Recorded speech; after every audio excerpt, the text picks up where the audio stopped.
What if the highest places on Earth hold the oldest secrets? What if humanity's journey didn't begin in the valleys and coastal plains we've traced so carefully, but in thin air, among peaks we assumed were too hostile, too remote, too impossible for ancient people to inhabit? What if we've been looking in all the wrong places?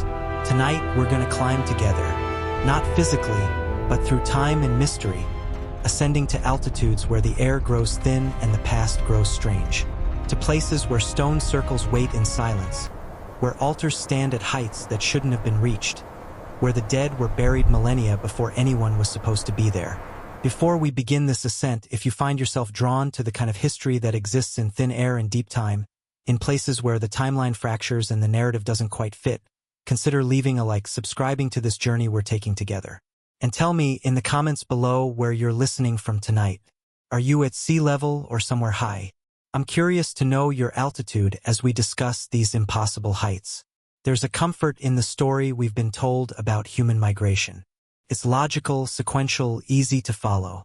Our ancestors emerged from Africa, followed coastlines and rivers, sought temperate zones and fertile ground. They moved through valleys, established communities where water flowed and game was abundant. They built their civilizations in places that made sense. Mesopotamia between rivers, Egypt along the Nile, the Indus Valley where monsoons brought life. The mountains, we're told, came later, much later. High-altitude habitation was an adaptation, a gradual adjustment as populations grew and pushed into more marginal territories. The thin air, the brutal cold, the scarcity of resources. These were barriers that took thousands of years of cultural and physiological development to overcome. That's the narrative. That's what the textbooks say. That's what makes sense. But what if it's wrong? High in the Andes, at altitudes exceeding 15,000 feet, archaeologists have found something that shouldn't exist. Stone rings, carefully constructed, positioned with astronomical precision, weathered by wind and time. When they're dated, the numbers come back wrong. Not hundreds of years too old. Not even 1,000. Try 5,000 years before the cultures we credit with mountain habitation even existed. In the Himalayas, in passes so remote that modern climbers require weeks of preparation to reach them, there are altars, carved platforms, offering sites, arranged stones that speak of ritual and reverence. They sit at 18,000 feet, where the oxygen is half what it is at sea level, where exposure kills in hours. And when archaeologists examine them, when they carefully extract what can be dated, the results are impossible. 8,000 years old. 10,000. Older than the villages in the valleys below. Older than the migrations that supposedly brought people to these regions. In the Ethiopian highlands, there are burial sites at altitudes that make no sense. Not symbolic burials, not empty monuments, but actual human remains, interred with grave goods, positioned according to careful ritual. The bodies are ancient, far older than any settlement in the area. Carbon dating places them in timeframes when, according to every model we have, no one should have been living at these elevations. These aren't isolated anomalies. They're a pattern that repeats across continents, across mountain ranges separated by oceans and epochs. From the Rockies to the Alps, from the Caucasus to the Andes, from the Himalayas to the East African highlands. Everywhere humans eventually climbed, there are signs that someone was already there. Already living, already dying, already worshipping. Thousands of years before they should have been. The scientific community has explanations, of course. Dating errors, contaminated samples, misidentification of natural formations as human-made structures, cultural materials that wash down from unknown higher sites, now lost to erosion. Ritual sites that were visited temporarily, not inhabited permanently, by lowland peoples making difficult pilgrimages. All reasonable explanations, all possibly true for individual cases. But they don't explain the pattern. They don't explain why these sites cluster at specific altitudes, why they show evidence of sustained use over centuries, why some of them contain permanent structures that required not just visits, but habitation during construction. They don't explain the grave goods buried with those impossible bodies, goods that speak of local manufacture, of communities that existed at these heights, not lowlanders making brief, deadly journeys upward. And they don't explain the myths, Because across these same mountain ranges, separated by vast distances and cultures with no known contact, there are stories. Stories about the people of the high places, the first people, the sky dwellers, those who lived above the world, who descended from the peaks, who taught the valley peoples what they knew before vanishing back into the thin air and deep time. The Quechua speak of the ancient ones who lived in the heights before the flood, before the sun, in a time when the world was different. The Tibetan texts describe the Migo, mysterious beings who inhabited the high passes in an age before memory.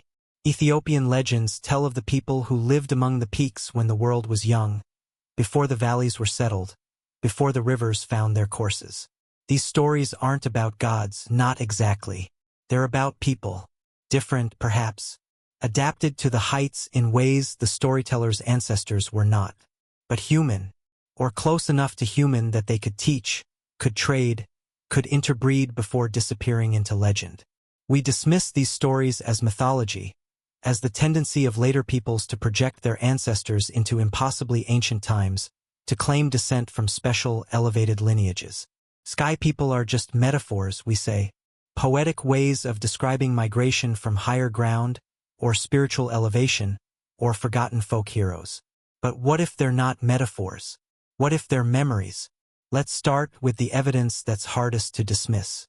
The physical remains. The stones that were moved, shaped, and placed with purpose. The bones that were buried with care. The artifacts that speak of human presence where humans weren't supposed to be. In 2019, a team of archaeologists working in the Peruvian Andes made a discovery that challenged every assumption about high-altitude settlement. At an elevation of 14,700 feet, in a rock shelter called Conquecha, they found tools. Projectile points, scrapers, blades, the toolkit of people who hunted, who processed hides, who lived. The stratigraphy was clear. The dating was unambiguous. 12,000 years ago, people were living permanently at this altitude. That alone would have been remarkable. The conventional timeline suggested that sustained high-altitude habitation in the Andes didn't begin until around 7,000 years ago, after millennia of gradual adaptation and technological development. But 12,000 years? That pushed human presence at these heights back to the end of the last ice age, to a time when global temperatures were still rising, when ice sheets were retreating, when the world was in flux. But Conquecha wasn't the real shock. The real shock came when researchers began surveying nearby areas, looking for similar sites, expecting to find a gradual pattern of increasing altitude over time. Instead, they found sites even higher. Sites dated to the same period or even earlier, at 15,000 feet, at 16,000 feet, at elevations that modern visitors struggle to reach without supplemental oxygen. These weren't temporary camps. They weren't brief hunting expeditions. The evidence showed sustained occupation, seasonal returns year after year, the kind of patterns that indicate these weren't desperate refugees fleeing lowland competition, but people who chose to live at these impossible heights. People who were, somehow, already adapted to them. How? Human physiology takes generations to adapt to high altitude. The Tibetan populations, often cited as the best adapted people to thin air, show genetic changes that took at least 3,000 years to develop. The Andean populations have their own suite of adaptations, larger lung capacity, different hemoglobin chemistry, that also required millennia of selection pressure to emerge. If people were living successfully at 15,000 feet 12,000 years ago, they must have already possessed these adaptations, which means their ancestors had been at high altitude even earlier. Much earlier. During the Ice Age itself, when the mountains were colder, harsher, even more hostile than they are today. It makes no sense. Unless the story we've been telling about human migration and adaptation is incomplete. Unless there were populations living at altitude long before our models account for them. Populations that have left almost no trace except these scattered, impossible sites. Now let's consider the stone circles. They appear across multiple continents, at elevations above 13,000 feet, in places so remote that reaching them requires days of difficult hiking even with modern equipment. They're not natural formations. They're too regular, too purposeful. Stones selected for size and shape, transported from elsewhere, arranged in patterns that show geometric sophistication and, often astronomical alignment. In the Colorado Rockies, there are stone circles at 13,500 feet that align with solstice sunrises. They're weathered, eroded, clearly ancient. When archaeologists have managed to excavate nearby deposits, the dates that come back are startling. 5,000 years old. 6,000 years old. This is before the major Pueblo cultures of the region, before the ancestral Puebloans who left such elaborate ruins at lower elevations. Who built these high-altitude observatories? Why did they need them?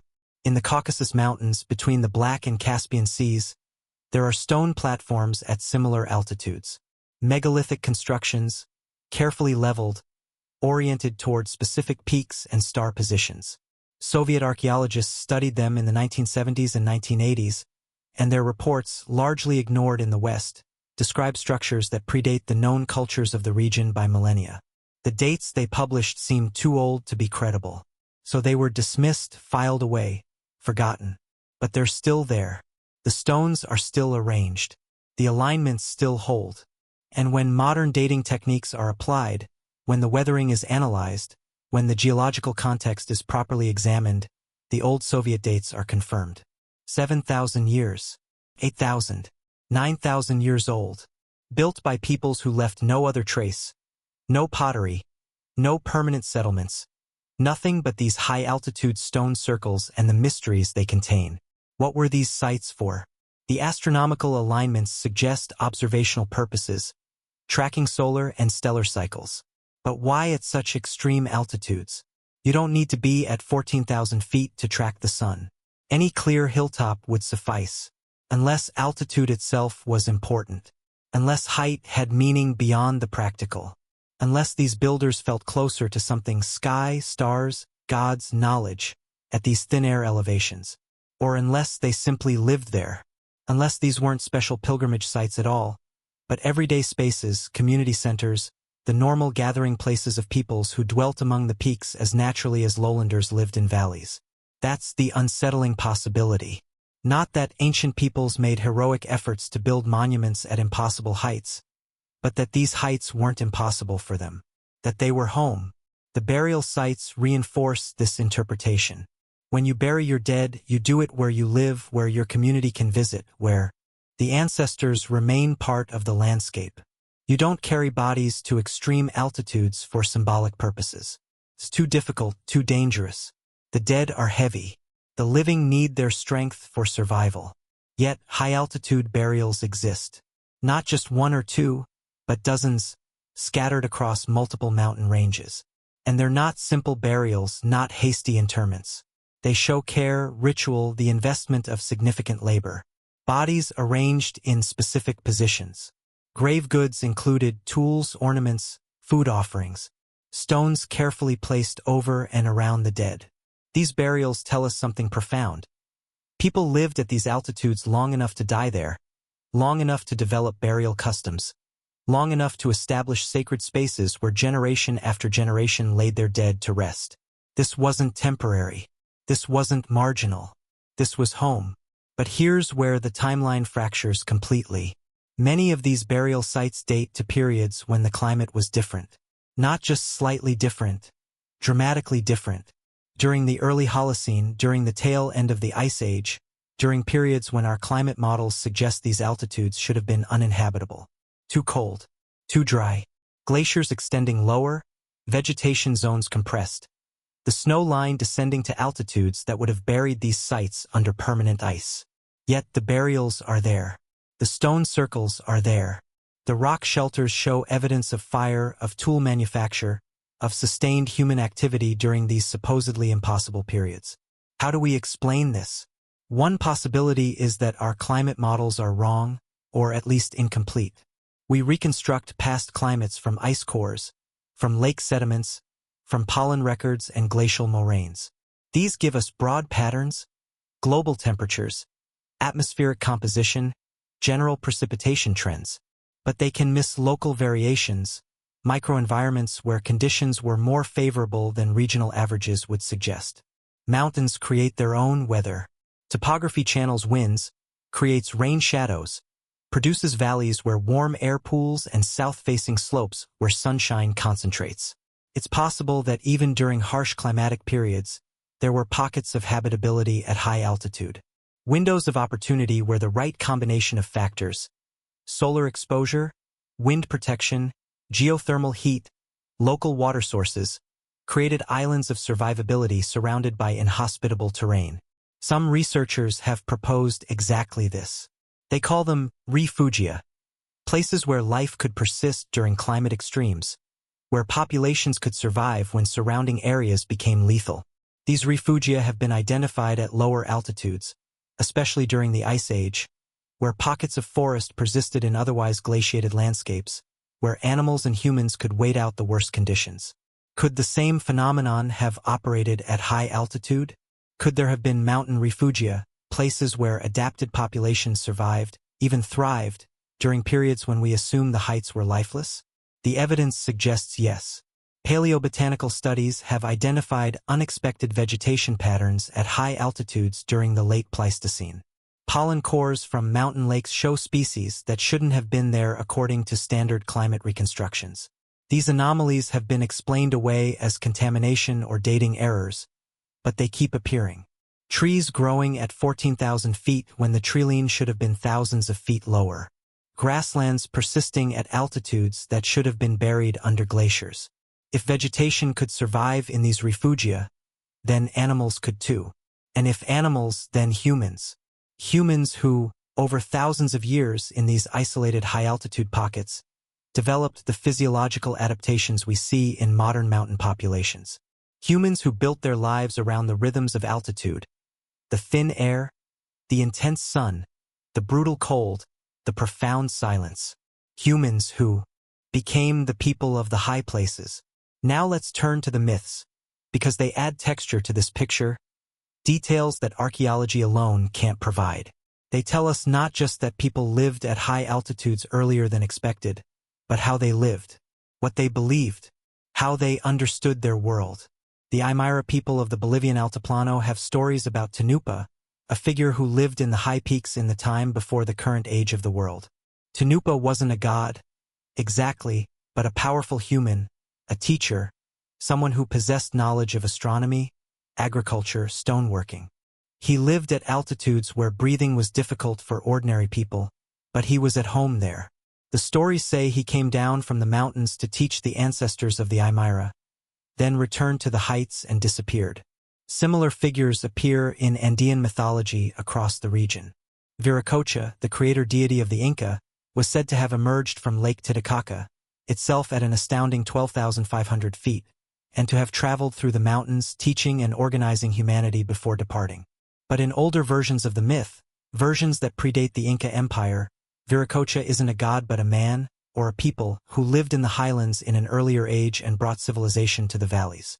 In Tibet, the ancient Bon texts speak of the Zhangzung culture, which predated Buddhism in the region by millennia.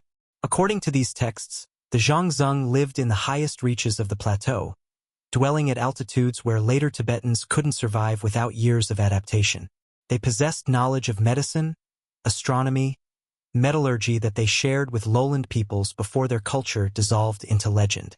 Archaeological evidence of Zhangzung sites is limited, but what exists confirms they did inhabit extremely high-altitude regions and possessed sophisticated cultural achievements.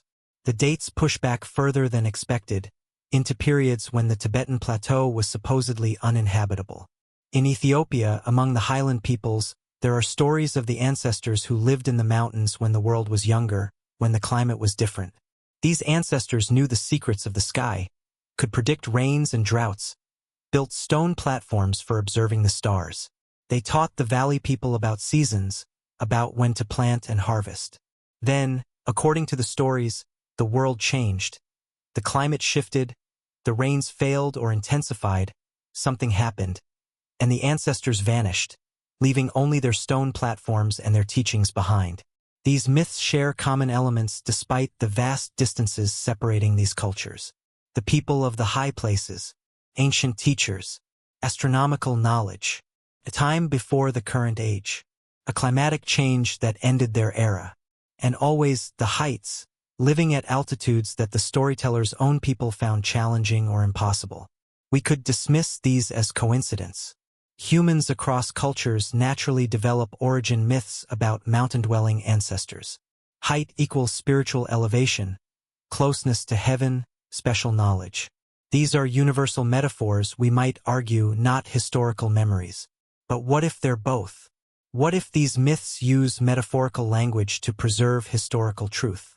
What if the people of the high places were real populations, living at extreme altitudes during favorable climatic windows, and their descendants, pushed lower by climate change or other pressures, remembered them as supernatural figures because their achievements seemed impossible from a lowland perspective? Consider what happens to cultural memory when populations move.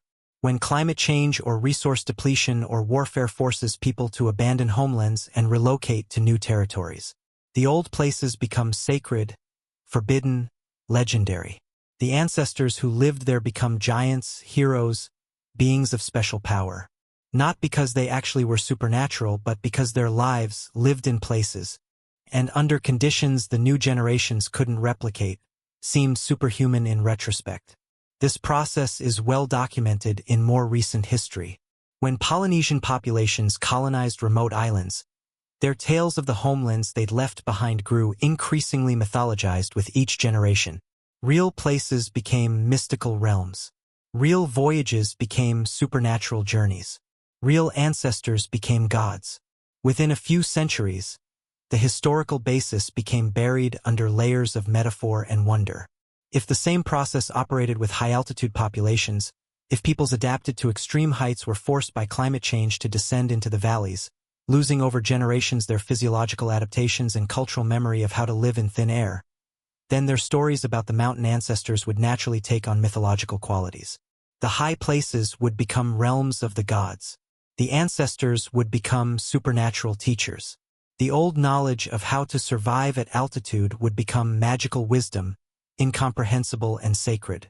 But underneath the mythology, the historical core would remain. The people of the high places were real. They lived where the myths say they lived. They knew what the myths say they knew. They vanished when the myths say they vanished, not because they were magical beings who returned to the sky, but because climate change made their high-altitude refugia uninhabitable, forcing descent, assimilation, and eventual cultural dissolution. Let's examine the climate data more closely, because this is where the picture becomes simultaneously clearer and more mysterious. Climate during the late Pleistocene and early Holocene wasn't static. It fluctuated dramatically, sometimes over periods as short as decades. These fluctuations would have had profound effects on high-altitude habitability. Ice core data from Greenland and Antarctica shows the Younger Dryas cold period, roughly 12,800 to 11,600 years ago, when global temperatures plummeted and glaciers advanced. This was followed by rapid warming at the beginning of the Holocene, when temperatures rose faster than at any time in the previous 100,000 years. Then came the Holocene climatic optimum, from roughly 9,000 to 5,000 years ago, when global temperatures were warmer than today, perhaps by several degrees. For high-altitude environments, these shifts were transformative. During cold periods, snow lines descended, glaciers advanced, vegetation zones compressed. But during warm periods, the opposite occurred. Snow lines rose dramatically. Glaciers retreated to expose new land. Alpine meadows and even forests appeared at altitudes that are frozen today. These warm periods opened windows, sometimes lasting centuries or even millennia, when high-altitude environments were more hospitable than at any time before or since. The Holocene climatic optimum is particularly significant. During this period, tree lines in many mountain ranges rose by 500 to 1,000 feet or more above their current elevations. Alpine glaciers retreated to higher elevations, exposing passes and valleys that are ice-covered today. Precipitation patterns shifted, sometimes bringing more moisture to high elevations, creating lakes and wetlands at altitudes that are now arid. Human populations would have responded to these changes. As high-altitude environments became more habitable, people would have moved upward, following game, exploiting new resources, escaping competition or climate stresses at lower elevations. And crucially, populations that were already at high altitude, perhaps small groups that had survived in refugia during the cold periods, would have found themselves in an expanding, increasingly hospitable environment. These favorable conditions wouldn't have lasted forever. As the Holocene climatic optimum ended, temperatures cooled. Not dramatically, not a return to Ice Age conditions, but enough to raise snow lines, advance glaciers, reduce vegetation zones. High-altitude environments that had been relatively benign became harsh again. Populations would have been forced to choose: adapt further to deteriorating conditions, or descend to lower, more stable elevations. Most probably descended, bringing with them memories of the high places, stories about ancestors who lived among the peaks in a better time. These stories would have been passed down, gradually transforming from history into myth, from geography into cosmology. The mountain homes became sacred mountains. The ancestors became sky people. The forced descent became a willing departure, a choice by the enlightened ones to leave the physical peaks and ascend to spiritual ones. But some might have stayed. Some populations, already deeply adapted, might have persisted at extreme altitudes through the cooling, maintaining their high-altitude lifestyles even as conditions worsened. These remnant populations would have become increasingly isolated as the altitudes between them and lowland peoples grew more impassable. Over centuries or millennia, they might have developed into distinct cultures, genetically and culturally divergent from their lowland cousins. And then, did they eventually succumb to the harsh conditions, dying out or descending at last? Or do their descendants still exist, living in remote high-altitude regions we haven't fully surveyed? There are tantalizing hints: isolated populations in the Himalayas, in the Andes, in remote Ethiopian highlands, whose genetic profiles show unusual adaptations, whose languages seem to have no clear relationship to surrounding groups, whose cultural practices preserve elements that seem strangely archaic. But these hints are ambiguous. They could represent genuinely ancient populations, direct descendants of the people of the high places. Or they could be more recent groups that independently adapted to altitude. Genetic and linguistic data can only take us so far back. Beyond a certain point, the signals become too degraded, the timelines too uncertain, to make definitive claims. What we're left with is a pattern of evidence, archaeological, climatic, mythological, that points to human presence at extreme altitudes far earlier than our standard models predict. This evidence suggests that high-altitude adaptation wasn't a late, gradual process, but something that occurred deep in human prehistory, perhaps multiple times in multiple locations, as populations took advantage of favorable climatic windows to colonize the heights. These early mountain peoples left traces: stone circles and burial sites, myths about sky dwellers and mountain ancestors, genetic signatures in modern populations. But they left few permanent settlements, few of the artifacts that archaeology relies on to construct chronologies and cultural narratives.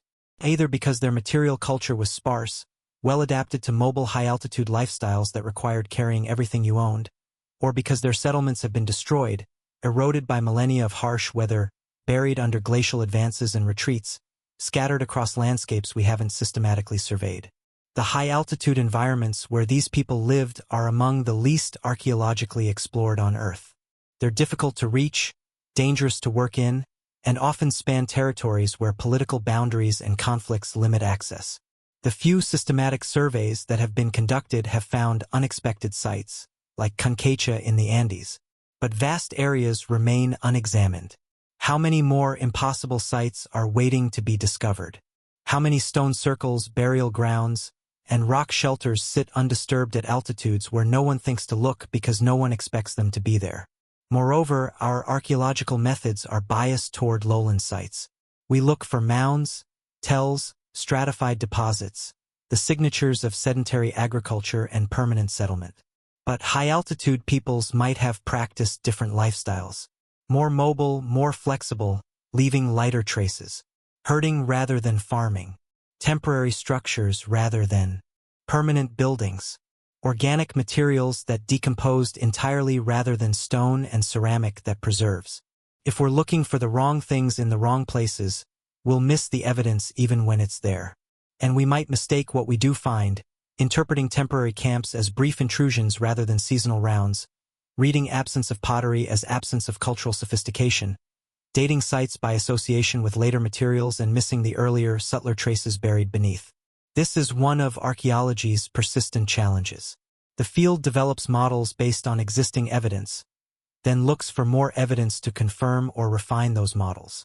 But evidence that doesn't fit the models tends to be dismissed, explained away, or simply overlooked. It takes anomalies of sufficient magnitude, repeated enough times to force a paradigm shift, to make researchers question the fundamental assumptions and look at familiar data with fresh eyes. The high-altitude anomalies might be approaching that threshold. As more sites are found, as dating techniques improve, as climate reconstructions become more sophisticated, the pattern becomes harder to ignore. People were living at extreme altitudes earlier than we thought. Perhaps much earlier. Perhaps during periods when it shouldn't have been possible. Perhaps as a normal part of the human experience rather than a late, marginal adaptation.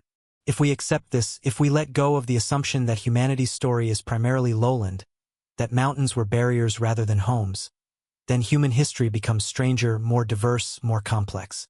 It opens possibilities we haven't seriously considered. It forces us to ask new questions. Were there multiple independent developments of high-altitude adaptation?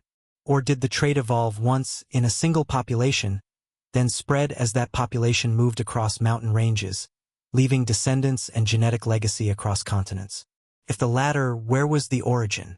And when? How far back do we need to push human presence at altitude to account for the adaptations we see in modern populations? The genetic evidence offers some clues. Studies of Tibetan, Andean, and Ethiopian highland populations show that while all three groups have adaptations to high altitude, the specific genetic changes differ. Tibetans have mutations in genes like EPAS1 and EGLN1 that improve oxygen utilization. Andean populations have developed different hemoglobin characteristics and lung capacity. Ethiopian highlanders show yet another suite of adaptations. This suggests independent evolution. These populations adapted to altitude separately, in different places, using different genetic solutions to the same environmental challenge. But it doesn't tell us when. The genetic changes could be recent, developing in the last few thousand years. Or they could be ancient, inherited from populations that lived at altitude tens of thousands of years ago. Intriguingly, some genetic studies have found evidence of archaic human DNA in modern highland populations, Denisovan genes in Tibetans, for instance, that seem to contribute to high-altitude adaptation. This suggests that altitude adaptation might have an even deeper history, that archaic humans like Denisovans and Neanderthals might have already possessed some capacity for high-altitude living, and that modern humans inherited these traits through interbreeding. If archaic humans were adapted to altitude, then the colonization of mountain environments might have happened far earlier than we've imagined.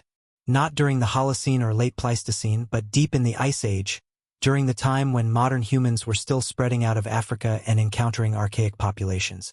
This would push high-altitude human presence back to 50,000, 60,000, perhaps even 100,000 years ago.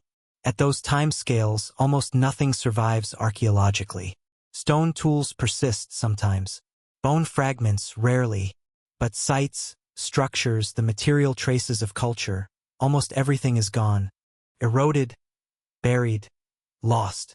If there were human populations living at high altitude during the deep Pleistocene, we might never find unambiguous evidence.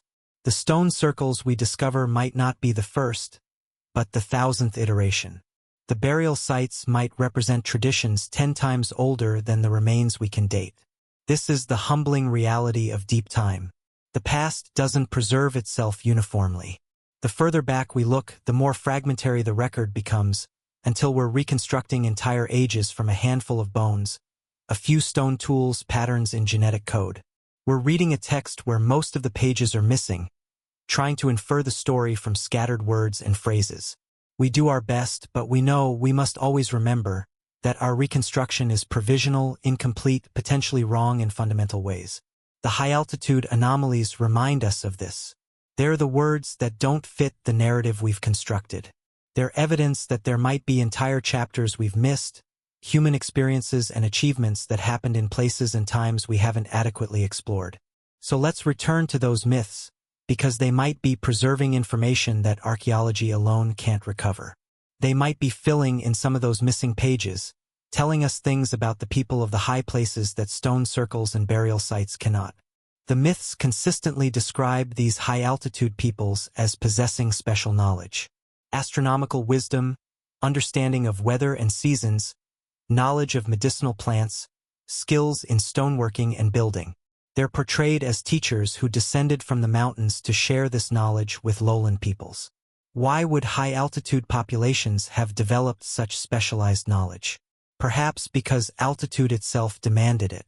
Living at extreme heights requires precise awareness of environmental conditions.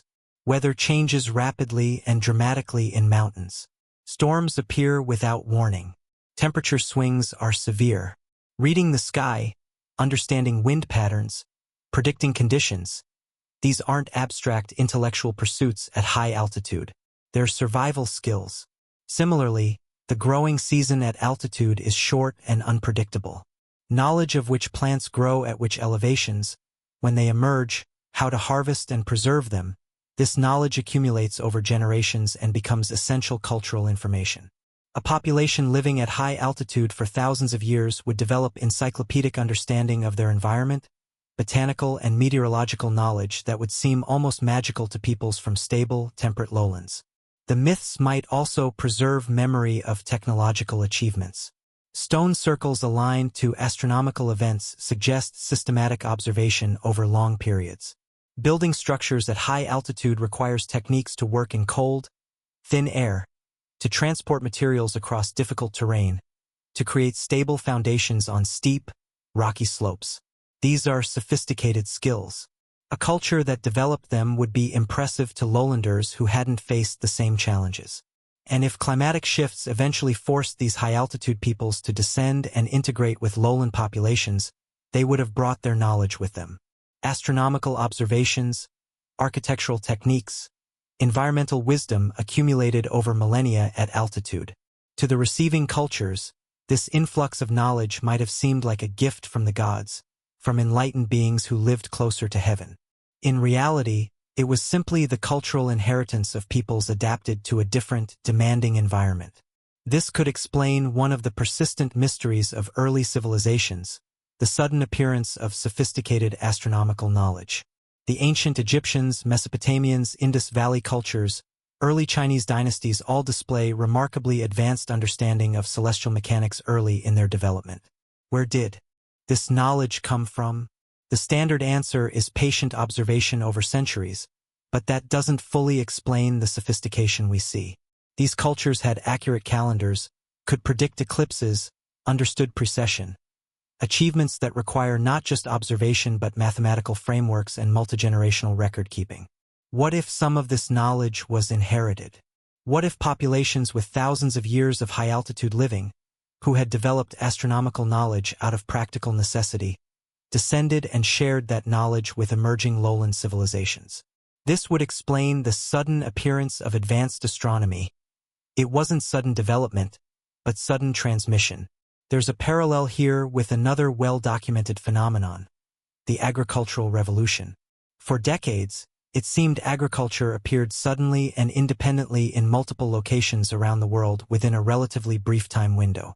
This seemed improbable. Now we understand it better. The domestication of plants and animals was a long, gradual process that happened over thousands of years in multiple locations, but the evidence for these early stages was subtle, easily missed. What seemed sudden was actually the culmination of a lengthy development we hadn't recognized. Could the same be true for high-altitude habitation? What seems like sudden appearance of people at extreme heights might actually be the culmination of millennia of adaptation, of which we've only found the most recent, most visible evidence. The sites we've discovered might represent not the beginning of high-altitude living, but a late stage, a final flourishing before climate change made these elevations untenable. If so, then the real story of high-altitude peoples is even older than the already impossible dates we're finding. Those 12,000-year-old sites in the Andes might represent populations that had been at altitude for 20, 30, 40,000 years.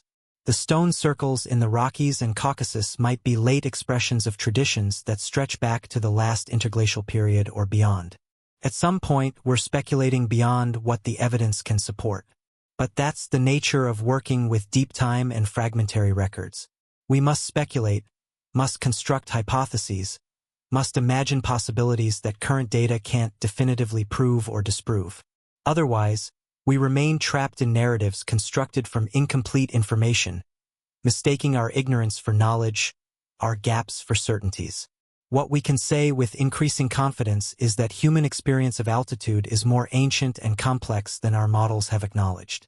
People lived at extreme heights earlier than we thought, during climatic periods we assumed were prohibitive, leaving behind evidence that challenges our comfortable narratives about human migration and adaptation. These people were resourceful, resilient, adapted in ways we're only beginning to understand.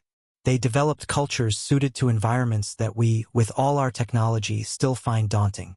They built monuments that have outlasted empires. They buried their dead with care and reverence. They observed the stars and encoded their observations in stone. And then, in most places, they vanished from the high altitudes. Not because they died out, their genetic legacy persists in modern populations, but because they descended, moved, adapted to new environments as the old ones became untenable. They didn't disappear. They transformed, merged, became part of the cultural streams that would eventually produce the civilizations we study and recognize. But before they descended, they lived in the high places. They called the thin air home. They knew the mountains as intimately as any human population has known any environment. And they remembered being there, even after they'd left.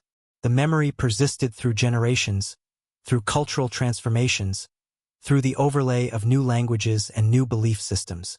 Persisted as myth, as sacred stories about ancestors who lived above the world. These myths are our inheritance. They connect us to aspects of human experience that archaeology alone can't reconstruct. They preserve emotional truths, the sense of awe that altitude inspires, the spiritual significance of high places, the reverence for ancestors who lived in conditions we can barely imagine. They remind us that human history is not just a sequence of technological developments and population movements, but a story of consciousness, of how we understand ourselves and our relationship to landscape and cosmos. Mountains have always been sacred in human culture. Every major religion incorporates mountains as sites of revelation, transformation, divine encounter. Moses on Sinai, Muhammad on Hira, Buddha's mountain retreats, the Olympian gods on their peak, Tibetan monasteries perched on impossible cliffs, Andean shrines at altitudes where breathing hurts. We usually interpret this as metaphor. Height equals spiritual elevation, closeness to the divine, separation from mundane concerns. And surely metaphor plays a role. But what if the metaphor emerged from memory? What if mountains became sacred because they were where the ancestors lived, where the old knowledge was developed, where the first people dwelt before descending to teach and mix with lowland populations? If the people of the high places were real, and the evidence increasingly suggests they were, then the sacralization of mountains isn't just symbolic. It's memorial. Mountains are holy because they're ancestral homelands. We climb them not just to challenge ourselves or seek spiritual insight, but because something deep in human cultural memory knows that the heights were once home, that our story includes chapters written at altitudes where the sky is dark blue and the stars seem close enough to touch. This reframes how we should think about high-altitude sites. They're not just archaeological curiosities, anomalies to be explained away or accommodated into existing frameworks. They're evidence of a genuine, significant chapter of human history that we've largely missed. A chapter that might be older, more extensive, more culturally sophisticated than the fragments we've discovered can fully demonstrate. Recognizing this has practical implications for archaeology. It means we should be systematically surveying high-altitude environments, not as marginal territories visited occasionally by lowland peoples, but as potential centers of ancient habitation in their own right.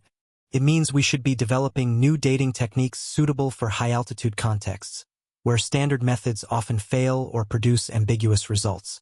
It means we should be taking oral traditions about mountain ancestors seriously as potential historical sources, mining them for geographic and cultural details that could guide research. And it means we should be humble about what we think we know. The narrative of human history as a story of gradual expansion from lowlands to highlands is tidy and logical. But tidy and logical doesn't mean correct. If the high-altitude anomalies are teaching us anything, It's that human history is messier, more complex, more surprising than our neat timelines suggest. People were living in impossible places at impossible times. They were thriving at altitudes we struggle to reach. They were developing sophisticated cultural and technological achievements in environments that seem barely survivable. They were, in their own way, pushing the boundaries of what it means to be human, adapting to extreme conditions and creating lives of meaning and beauty in thin air and harsh cold. Then climate changed, or resources depleted, or populations grew beyond what the high-altitude environments could support, or new opportunities opened at lower elevations. For whatever reasons, probably combinations of factors that varied from place to place, the high-altitude populations descended, not in a single exodus but gradually over generations or centuries. Some groups moving lower while others remained. Some assimilating into lowland cultures while others maintained distinct identities. A complex process of migration, mixture, and cultural transformation that left fragmentary traces in the archaeological record and persistent echoes in mythology. By the time civilizations emerged in the great river valleys, the age of the high-altitude peoples was already ancient history. The stone circles were already weathered. The burial sites were already forgotten. The knowledge of how to live at those extreme elevations was fading from living memory, preserved only in stories, in ritual practices whose origins were no longer understood, in genetic adaptations that persisted in populations now living at moderate altitudes. But the memory remained. The people of the high places became sacred ancestors, culture heroes, semi-divine teachers. Their achievements, incomprehensible to peoples who had never lived at altitude, were attributed to supernatural power or divine origin. The literal truth that they were humans, remarkably adapted humans, but humans nonetheless, was buried under layers of myth and reverence. Until now. Until we've developed the techniques and the curiosity to look again at those weathered stones, those impossible burials, those myths about sky dwellers and mountain ancestors. Until we've started asking whether the myths might preserve historical truth. Until we've begun finding evidence that suggests yes, they do. The people of the high places were real. What were they like, these high-altitude ancestors? We can infer some things from the environment they inhabited. They must have been physiologically remarkable, with lung capacity, hemoglobin chemistry, and metabolic adaptations that allowed them to function at altitudes where we would quickly succumb to hypoxia. These adaptations didn't emerge overnight. They represent hundreds of generations at altitude, natural selection operating on populations that remained in these extreme environments long enough for beneficial mutations to spread and fix. This tells us something important. The people of the high places weren't desperate refugees, populations pushed into marginal territories by competition or conflict. If they were, they wouldn't have stayed long enough to develop such thorough adaptations. Instead, they must have found something valuable at altitude. Resources, security, spiritual significance, or simply a way of life they preferred. They chose the heights, or at least they chose to remain there when other options existed. What resources would have drawn people to such elevations? Not agriculture, not in the conventional sense. The growing season is too short, the conditions too harsh. But high-altitude environments offer other resources. Hunting many prey species, particularly camelids in the Andes and wild sheep and goats in Asian mountains, thrive at altitude. Herding, once domestication occurred, high-altitude pastures provided rich seasonal grazing. Minerals, many mountain ranges contain deposits of valuable stones, metals, and pigments accessible at high elevations. Ritual significance, as we've discussed, height has spiritual resonance, and controlling sacred peaks would confer prestige and power. Likely it was some combination of these factors. The people of the high places probably practiced mobile pastoralism, following herds through seasonal altitudinal migrations, supplementing with hunting and gathering. They probably engaged in some trade with lowland populations, exchanging high-altitude resources, minerals, animal products, specialized knowledge, for goods unavailable at elevation. They probably invested significant cultural energy in ritual and astronomical observation, both because the clear high-altitude skies made observation easier, and because their survival depended on accurate understanding of seasonal patterns. Their material culture was probably light, portable, focused on essentials. Heavy pottery would have been impractical in mobile high-altitude lifestyles. Instead, they likely used leather, basketry, wood, materials that don't preserve well archaeologically. Their structures were probably temporary or semi-permanent, built to withstand high winds and heavy snow but not intended to last centuries. This would explain why we find so few remains. Most of what they made has vanished, returned to the environment that shaped it. What has survived is stone. The stone circles, the cairns, the carved platforms, the burial chambers built of rock. Stone is what endures at altitude, where organic materials decompose rapidly in the intense UV radiation and extreme temperature fluctuations. So what we find is a selective sample, the most permanent, most labor-intensive aspects of their culture. The ceremonial sites, the astronomical observatories, the places where they buried their honored dead. This creates a distorted picture. We see their ritual life, their cosmology, their relationship with death, but we miss their daily existence. We see where they worshipped but not where they cooked, where they buried their dead but not where they gave birth, where they tracked the stars but not where they crafted tools or told stories or taught children. The mundane, human aspects of their lives have vanished, leaving only the monumental, the sacred, the exceptional. It's like trying to understand modern civilization by examining only churches and cemeteries, with everything else, homes, workplaces, schools, markets, erased. You'd recognize that the people had sophisticated belief systems and honored their dead, but you'd miss most of what made them human. You'd see symbols and stones but not people. We must remember this when we consider the high-altitude peoples. The stone circles are real, the burials are real, the dates are real, but they're fragments. Behind them was a full human experience. Relationships, conflicts, joys, sorrows, the mundane and the extraordinary woven together in ways we can only imagine. These were people, not abstractions. They loved and quarreled, raised children and mourned losses, told jokes and made mistakes, felt wonder and fear and connection just as we do. Recognizing their full humanity is important.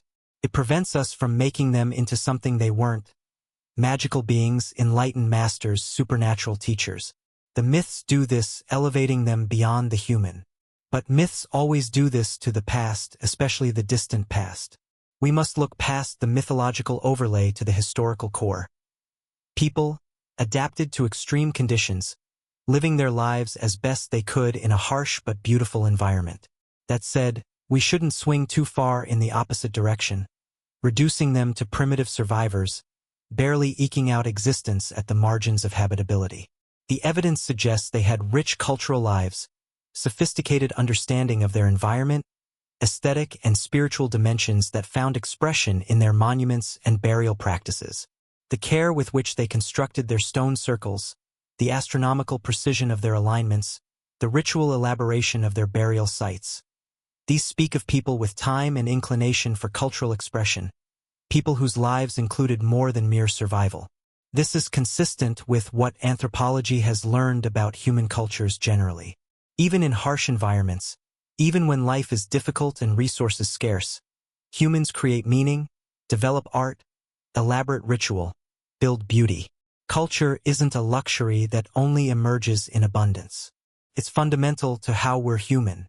The people of the high places, living in one of Earth's most demanding environments, would have had culture as rich and meaningful as any lowland civilization, just expressed in different forms suited to their context. What did they believe? We can only speculate, but the stone circles offer clues. The astronomical alignments suggest they saw significance in celestial patterns, track solstices and equinoxes, perhaps lunar cycles and star positions. This is common across human cultures. We're a species that looks up, that sees meaning in the wheeling of the heavens. But at altitude, the sky is more immediate, more present. The atmosphere is thinner, the stars brighter, the sun more intense. The separation between Earth and sky blurs. You feel closer to the cosmos at 15,000 feet, suspended between ground and void. Perhaps the people of the high places developed cosmologies centered on this liminal position. They lived between realms, above the valleys where other humans dwelt, below the peaks that rose still higher, in a space that was neither fully earth nor fully sky. Their stone circles might have been meant to mediate this position, to create sacred spaces where earth and sky met, where the patterns of the heavens could be engaged with directly. Their burial practices suggest beliefs about death and afterlife. The care taken in positioning bodies, the inclusion of grave goods, the selection of specific locations for burial, all indicate that death was understood as a transition, not an ending. The dead were provided with items they'd need in the next phase of existence. They were positioned in ways that had significance, perhaps aligned with celestial features or landscape elements. They were placed in locations that kept them within the community's geography, part of the ancestral landscape even after death. This is universal human behavior, but it takes specific forms in each culture. The high-altitude burials are distinctive in their context. To bury the dead at 15,000 feet requires tremendous effort, both in transporting the body and preparing the grave in ground that's often frozen or rocky. That effort was considered worthwhile, necessary, proper. Perhaps because the heights themselves were sacred, closer to whatever realm the dead were transitioning to. Perhaps because the community's identity was so bound to altitude that even the dead couldn't be moved to easier, lower elevations. The graves had to be here at home among the peaks. What about their social organization? Again, we can only infer from limited evidence and analogy with documented high-altitude cultures. They were probably organized in small, mobile groups, bands, or extended families that came together periodically for larger gatherings. The stone circles might mark these gathering places, sites where dispersed groups met for trade, ritual, marriage exchanges, the social functions that maintain cohesion across mobile populations. Leadership was probably based on knowledge and skill rather than formal hierarchy. In harsh environments where survival depends on reading conditions accurately, those with the best understanding of weather, animal behavior, landscape, and astronomy would naturally become influential. Age would be valued. Elders who'd survived decades at altitude would possess irreplaceable knowledge. Ritual specialists who could interpret celestial patterns and perform ceremonies would play important roles. Gender relations are impossible to determine from the archaeological evidence we have. Different high-altitude cultures historically have organized gender in different ways. Some were relatively egalitarian, with men and women performing complementary roles equally valued. Others were more stratified. We simply don't know for the ancient high-altitude peoples. The burial sites sometimes include both men and women with similar grave goods, which might suggest relative equality, or might mean something else entirely. We shouldn't project modern assumptions or documented high-altitude cultures onto peoples separated by thousands of years. What we can say is that anyone, male or female, young or old, who survived to adulthood at these altitudes was tough, skilled, intimately knowledgeable about a demanding environment. Gender might have determined division of labor, but it didn't determine capability. Everyone had to be competent, resourceful, enduring. There was no room for passengers at 15,000 feet. Children present a particular challenge at altitude. The thin air, the cold, the intense UV radiation, all are especially harsh on young bodies. Yet these populations reproduced successfully, raised children who survived to adulthood and themselves had children. This suggests they had developed cultural practices to protect the vulnerable, shelters designed to retain heat, clothing adapted to extreme conditions, dietary strategies to support growth in hypoxic environments. Infant and child mortality was probably high, as it was in most pre-modern societies, but especially so at altitude where an illness that would be mild at sea level could quickly become fatal in thin air. The burial sites sometimes include children, interred with the same care as adults, grave goods scaled to their size. These small graves are poignant, evidence of loss, of grief that transcends time and circumstance, of parents mourning children in the high places just as parents everywhere have mourned. But many children survived. Enough to maintain populations over generations, to allow the development and transmission of the adaptations we see in modern high-altitude peoples. These survivors were the extraordinary ones, individuals whose genetic makeup allowed them to thrive in conditions that would have been fatal to others. Over time, through natural selection, these beneficial traits spread until the population as a whole was adapted to altitude. This is evolution in action, visible in human populations over relatively short timescales. It's the same process that has shaped all life on Earth, but we can trace it in our own species, see how it worked, understand the mechanisms. High-altitude adaptation is one of the clearest examples we have of recent human evolution, genetic changes arising in response to environmental pressures within the time frame of recorded history. But the more we learn about these adaptations, the older they appear. They're not recent developments, not adjustments that occurred in the last few thousand years. They show signatures of deep ancestry, of selection operating over many thousands of years, possibly tens of thousands. This is consistent with the archaeological evidence we've been discussing. People at extreme altitudes earlier than expected, staying there long enough to adapt thoroughly. Yet there's a paradox. If high-altitude populations have been living at extreme elevations for tens of thousands of years, adapting over that entire period, we should find more archaeological evidence. Not less. The longer a population occupies a region, the more sites they leave, the more artifacts accumulate. Unless something is actively destroying the evidence, we should see clear, abundant traces of long-term habitation. We don't. We see sparse, scattered sites, difficult to date, often ambiguous. Why? Several possibilities suggest themselves. First, the populations might have been small, leaving proportionally less evidence. Second, their material culture might have been largely organic, leaving little that preserves. Third, the sites might be there but remain undiscovered, in remote areas that haven't been systematically surveyed. Fourth, and this is the unsettling possibility, the evidence might have been destroyed. Not deliberately but by geological processes. Glaciers advance and retreat with climate fluctuations, scouring landscapes, destroying anything in their path. Over thousands of years, glacial cycles could have obliterated most traces of high-altitude habitation, leaving only those sites that happen to be above the maximum extent of glaciation or in valleys that glaciers missed.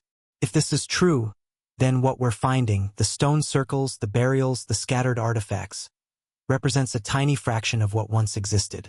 The tip of an archaeological iceberg, most of which has been ground away by ice and time. We're trying to reconstruct a population's entire history from the few fragments that happen to survive, and we're drawing conclusions about chronology and distribution from a dataset that's fundamentally incomplete. This is always true in archaeology, but it's especially acute for high-altitude sites. The preservational environment is terrible.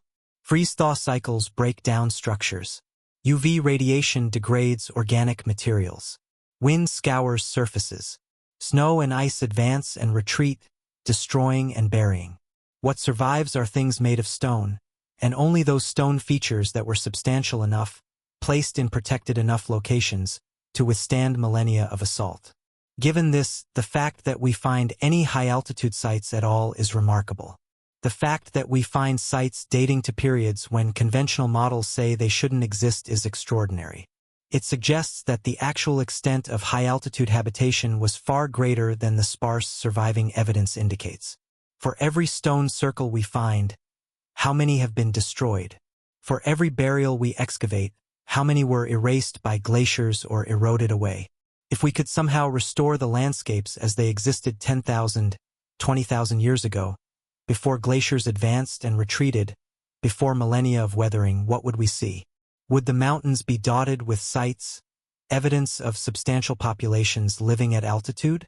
Would we find villages, storage facilities, networks of trails connecting high-altitude communities? Would we discover that the people of the high places weren't marginal populations clinging to existence, but thriving societies that we've completely missed because their material traces have been largely erased? We'll never know. We can't restore those vanished landscapes. We can only work with what has survived, keeping in mind that it's a biased, incomplete sample. And we can avoid the mistake of assuming that absence of evidence is evidence of absence. Just because we haven't found extensive proof of ancient high-altitude habitation doesn't mean it didn't exist. It might mean we're not looking in the right places, or with the right techniques, or that what we seek was destroyed long ago. The myths remain, though. Unlike stone, cultural memory can't be scoured away by glaciers. It persists as long as the stories are told, the traditions maintained, the sacred sites remembered even when they're no longer visited. The myths about the people of the high places have survived across thousands of years, through cultural transformations and language shifts, because they encoded something people felt was important to remember. What if that something was history? What if the myths are what remain of a much richer historical tradition, oral archives that once contained detailed accounts of the high-altitude ancestors, their names, their deeds, their lineages, their knowledge? Most of that detail has been lost, simplified, mythologized. But the core remains. There were people in the high places before us. They lived at altitudes we find challenging. They possessed knowledge we value. They taught us, or our ancestors. Then they vanished, descended, assimilated, transformed into something else.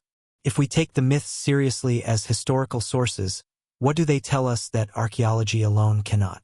They tell us the high-altitude peoples were remembered as wise, as knowledgeable, as worthy of reverence. They tell us their departure was significant enough to mark a transition, the end of one age and beginning of another. They tell us there was interaction between mountain and valley populations, exchange of knowledge and goods and perhaps genes. They tell us, in other words, that the people of the high places mattered. They weren't isolated curiosities, populations that lived and died without impacting the broader human story. They were part of that story, influential actors whose achievements and knowledge shaped the civilizations that came after. This changes the narrative. Instead of human history being a story of gradual expansion from lowlands upward, with mountains as barriers to be eventually overcome, it becomes a story of multiple environments occupied simultaneously, with mountain and valley populations, existing in parallel, sometimes intersecting, each adapting to their contexts and developing distinctive knowledge systems. The people of the high places developed astronomical knowledge from observing clear high-altitude skies. They developed understanding of weather patterns from living where weather is extreme and changeable. They developed knowledge of altitude physiology from generations of experience with hypoxia. They developed architectural techniques for building in challenging terrain. They developed spiritual practices centered on height, on the liminal space between earth and sky. Valley populations developed their own knowledge systems, focused on agriculture, on managing water in river systems, on the plants and animals of lowland environments. They developed different architectural traditions, different cosmologies, different ways of organizing society. When these populations interacted through trade, through migration, through the descent of high-altitude peoples during climate shifts, they exchanged knowledge. Mountain peoples brought astronomical understanding, architectural techniques, perhaps even genetic adaptations beneficial in specific contexts. Valley peoples offered agricultural knowledge, access to diverse resources, social organizational models suited to larger populations. This exchange enriched both groups. It's visible in the archaeological record as the sudden appearance of sophisticated knowledge in early civilizations. It's preserved in myths as the teaching of the mountain ancestors, the descent of the sky people, the gifts of the gods. But it wasn't sudden or divine. It was the natural result of populations with different experiences and knowledge coming together, sharing, learning from each other. Human history is full of such exchanges. Every time populations meet, through migration, trade, conquest, or peaceful contact, knowledge flows between them. Each group learns from the other, adopts useful innovations, adapts them to their own contexts. Over time, this creates cultural complexity, diversity, the rich tapestry of human achievement we see in the archaeological and historical record. The high-altitude peoples were part of this process. Their knowledge, their adaptations, their achievements contributed to the human story even though their specific identity has been largely lost. They became ancestors to populations that dispersed and mixed, became sources for myths that survived when memory of the actual people faded, became genetic contributors to the modern populations that still carry their altitude adaptations. They vanished as distinct cultures but persisted in these fragmentary forms. Stories, genes, scattered archaeological sites that don't quite fit our timelines. And now, as we begin to recognize the pattern, as we start taking the myths seriously and looking more carefully at high-altitude archaeology, they're being recovered. Not completely, we'll never have that, but enough to understand that they existed, that they mattered, that human history includes chapters written at altitudes where breathing is hard and stars are bright. What should we do with this understanding? How should it change our approach to human history and prehistory? Several implications suggest themselves. First, we should expand archaeological survey to systematically include high-altitude environments, not as afterthoughts or opportunistic explorations, but as integral parts of research into past human populations. This requires resources, planning, and willingness to work in difficult conditions, but the potential rewards, discovering previously unknown sites, extending timelines, filling gaps in our understanding, justify the effort. Second, we should develop and refine dating techniques suited to high-altitude contexts. Standard radiocarbon dating can be problematic in these environments due to various factors that affect carbon preservation and cycling. We need specialized approaches, perhaps combining multiple dating methods, to achieve reliable chronologies for high-altitude sites. Third, we should take oral traditions more seriously as historical sources. This doesn't mean accepting myths uncritically, but it means mining them systematically for historical content, using them to guide archaeological research, treating them as potentially preserving real information about past populations and events. Indigenous knowledge about landscapes, ancestral territories, and traditional stories should be incorporated into research frameworks rather than dismissed as folklore. Fourth, we should revise our models of human adaptation to include the possibility of very early and sustained high-altitude habitation. This has implications for understanding human evolution, migration patterns, and the development of cultural and genetic diversity. If populations were living at extreme altitudes tens of thousands of years ago, it changes how we think about human flexibility, adaptation, and the environments our ancestors could successfully inhabit. Fifth, we should recognize that the absence of evidence in harsh environments doesn't tell us much. Negative evidence is weak evidence in contexts where preservation is poor. We shouldn't build confident narratives about what was or wasn't possible based on gaps in the archaeological record when those gaps might simply reflect preservational bias. This last point is crucial. So much of our understanding of the past is shaped by what has survived rather than what existed. In favorable environments, temperate climates, stable landscapes, anaerobic sediments that preserve organic materials, archaeology can reconstruct past lives in remarkable detail. But in harsh environments where little survives, our reconstructions are necessarily sparse. We know less not because less happened, but because less evidence remains. High-altitude environments are among the harshest in terms of preservation. Almost nothing organic survives. Many stone structures are destroyed by glaciers and weathering. Sites are remote, difficult to access, and expensive to excavate. As a result, high-altitude archaeology has been less developed than archaeology in more favorable environments. We know less about past high-altitude populations not because they were less interesting or less important, but because we've studied them less intensively and the evidence is harder to recover. As this changes, as more researchers focus on high-altitude contexts, as techniques improve, as funding becomes available, we'll likely discover that the people of the high places were more numerous, more widespread, more culturally sophisticated than current evidence suggests. The anomalies we're finding now, the stone circles, the impossible burials, the sites that don't fit the timeline, might turn out to be normal, expected features of a much larger pattern we simply haven't recognized yet. This is how paradigm shifts happen in archaeology and related fields. Anomalies accumulate. Researchers investigate.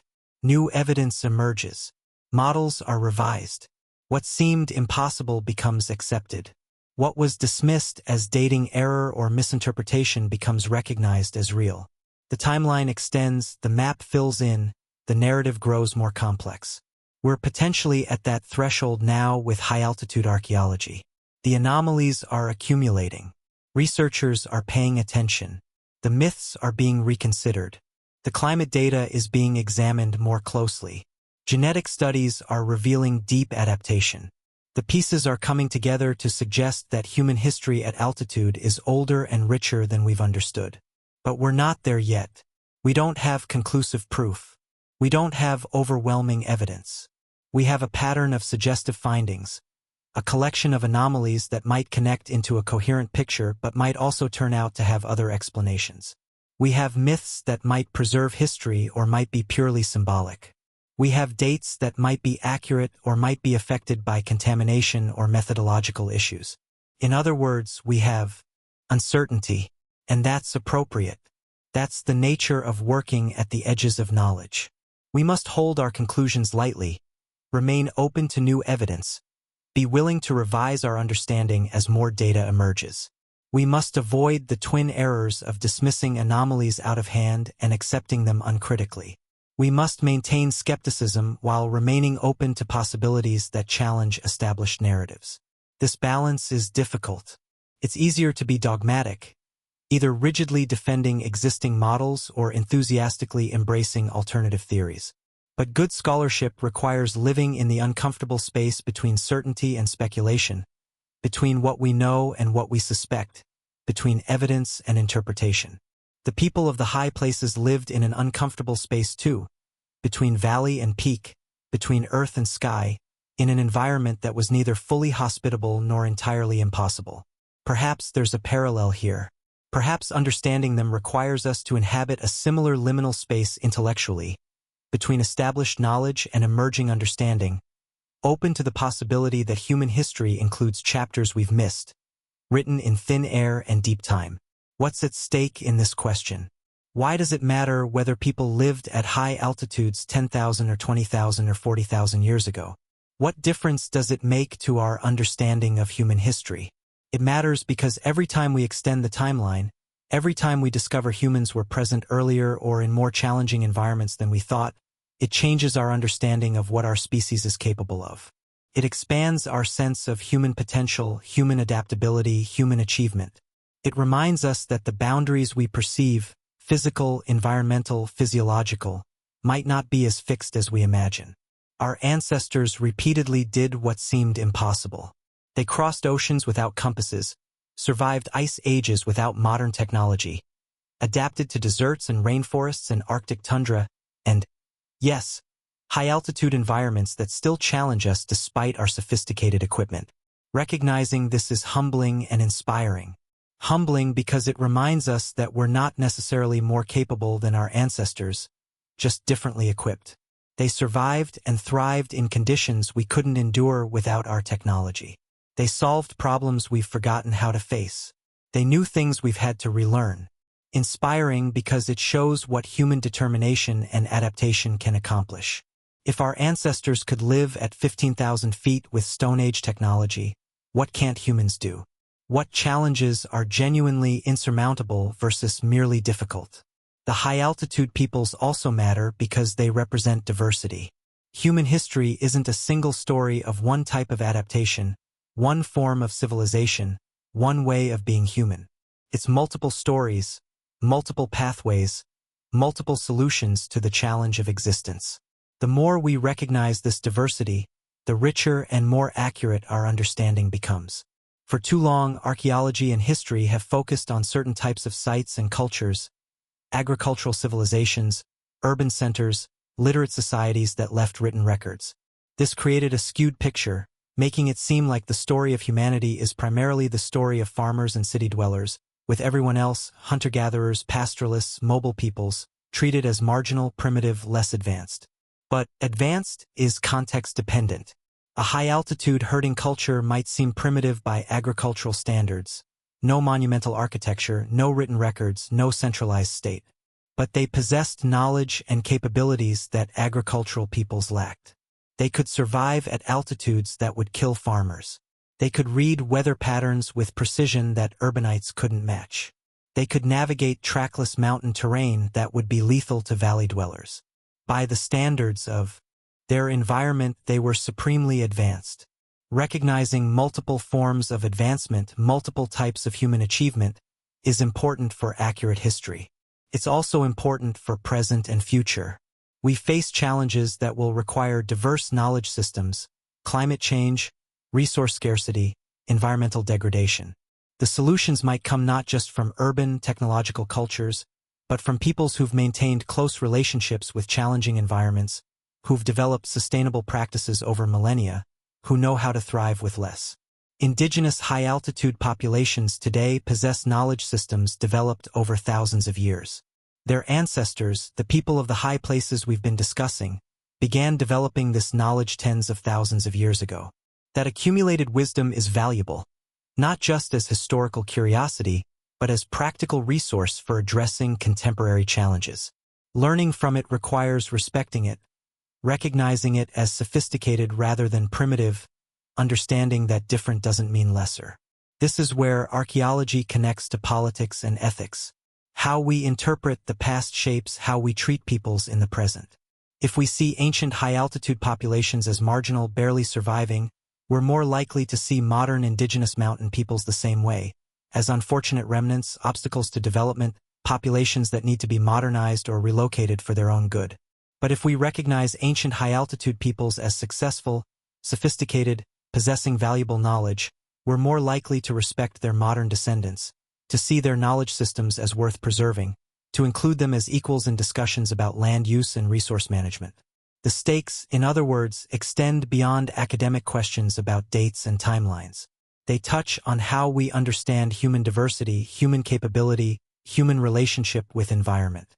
They affect how we value different knowledge systems, different ways of being human, different solutions to the challenge of existence on a planet with diverse, sometimes harsh environments.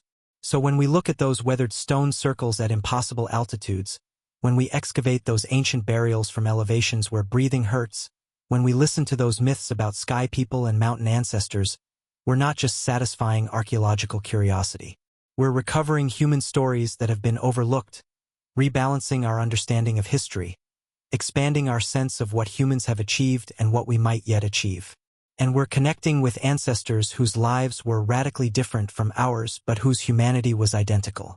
They felt what we feel: wonder at the stars, grief at death, curiosity about the world, desire to understand and explain and pass knowledge forward.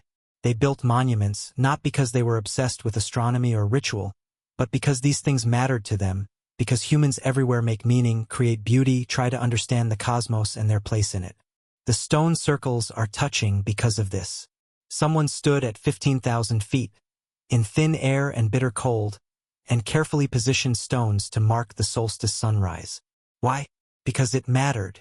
Because tracking celestial patterns was important to their survival, their culture, their sense of order.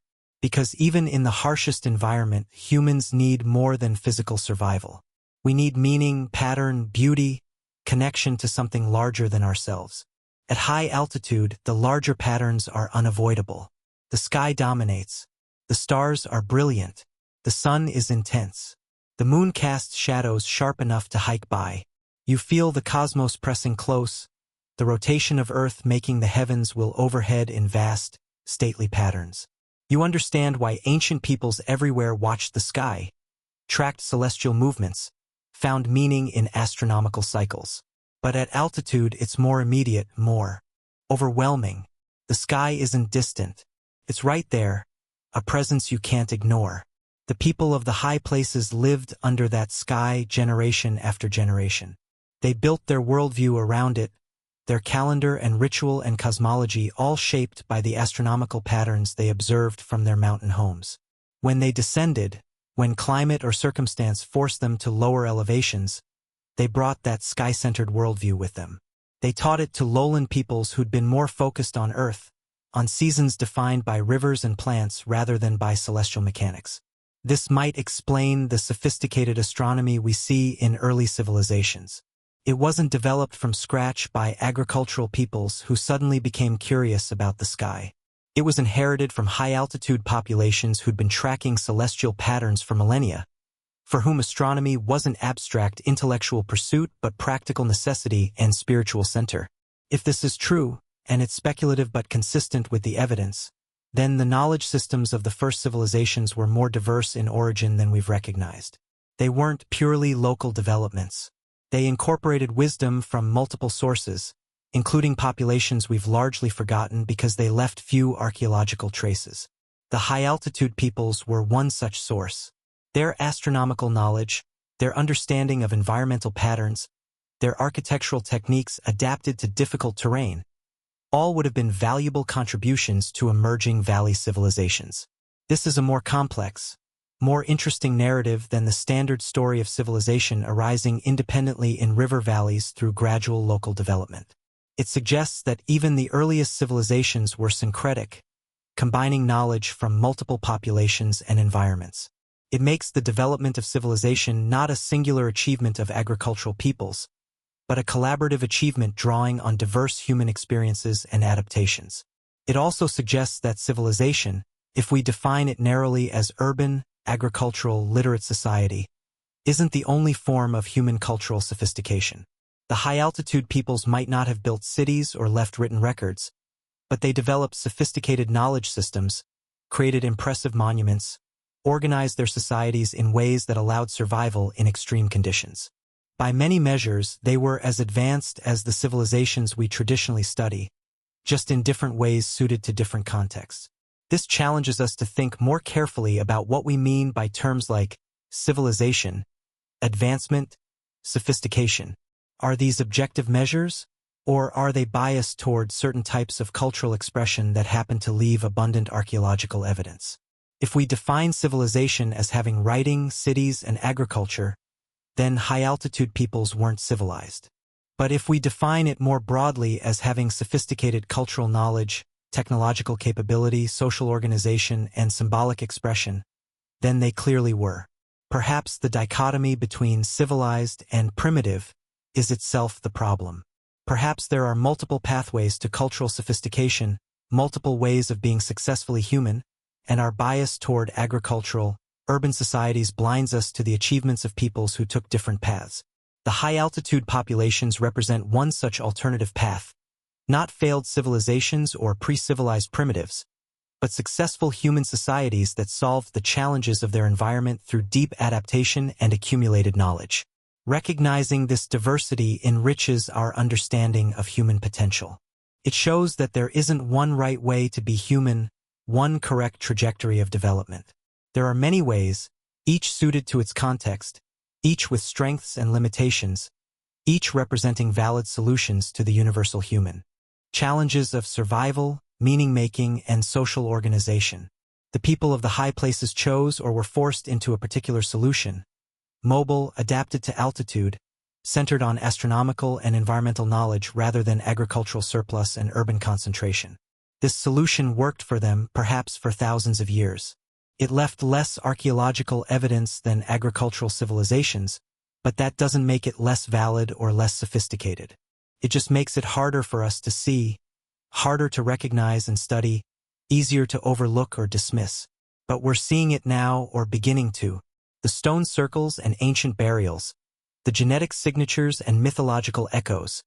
They're making the people of the high places visible again after millennia of obscurity. They're forcing us to expand our models, revise our timelines, acknowledge that human history is more complex than we've understood. This process of discovery and revision is ongoing. Each new high-altitude site that's excavated, each new date that pushes back the timeline, each new genetic study that reveals ancient adaptations, all contribute to a gradually clarifying picture. We're assembling a puzzle from scattered pieces, many of which are still missing. But enough pieces have been found that we can begin to see the outline, begin to understand that there's a real picture here, not just noise and coincidence. What will the completed picture look like? We don't know yet. Maybe in another decade, another generation will have enough evidence to say with confidence. Yes, people lived at extreme altitudes from this time to this time in these regions with this population size and these cultural characteristics. Or maybe the evidence will remain frustratingly fragmentary, allowing us to say only that people were present earlier than expected, at higher altitudes than we thought possible, but not much more than that. Either way, the implications are significant. Even the fragmentary evidence we have challenges comfortable narratives about human migration, adaptation, and cultural development. It forces us to acknowledge uncertainty where we thought we had understanding. It opens possibilities we hadn't seriously considered.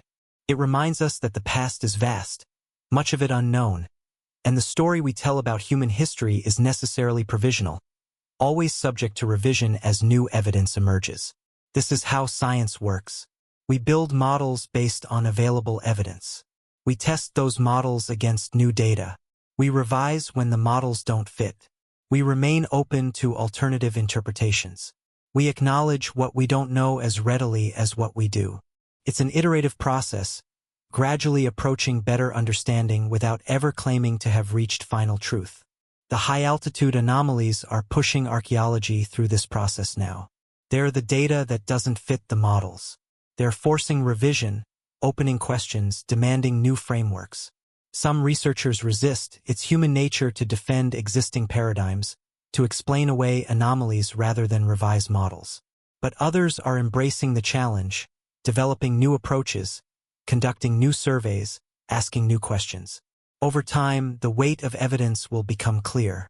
Either the anomalies will turn out to have conventional explanations, dating errors, misinterpretation, natural formations mistaken for human-made, and the standard models will hold.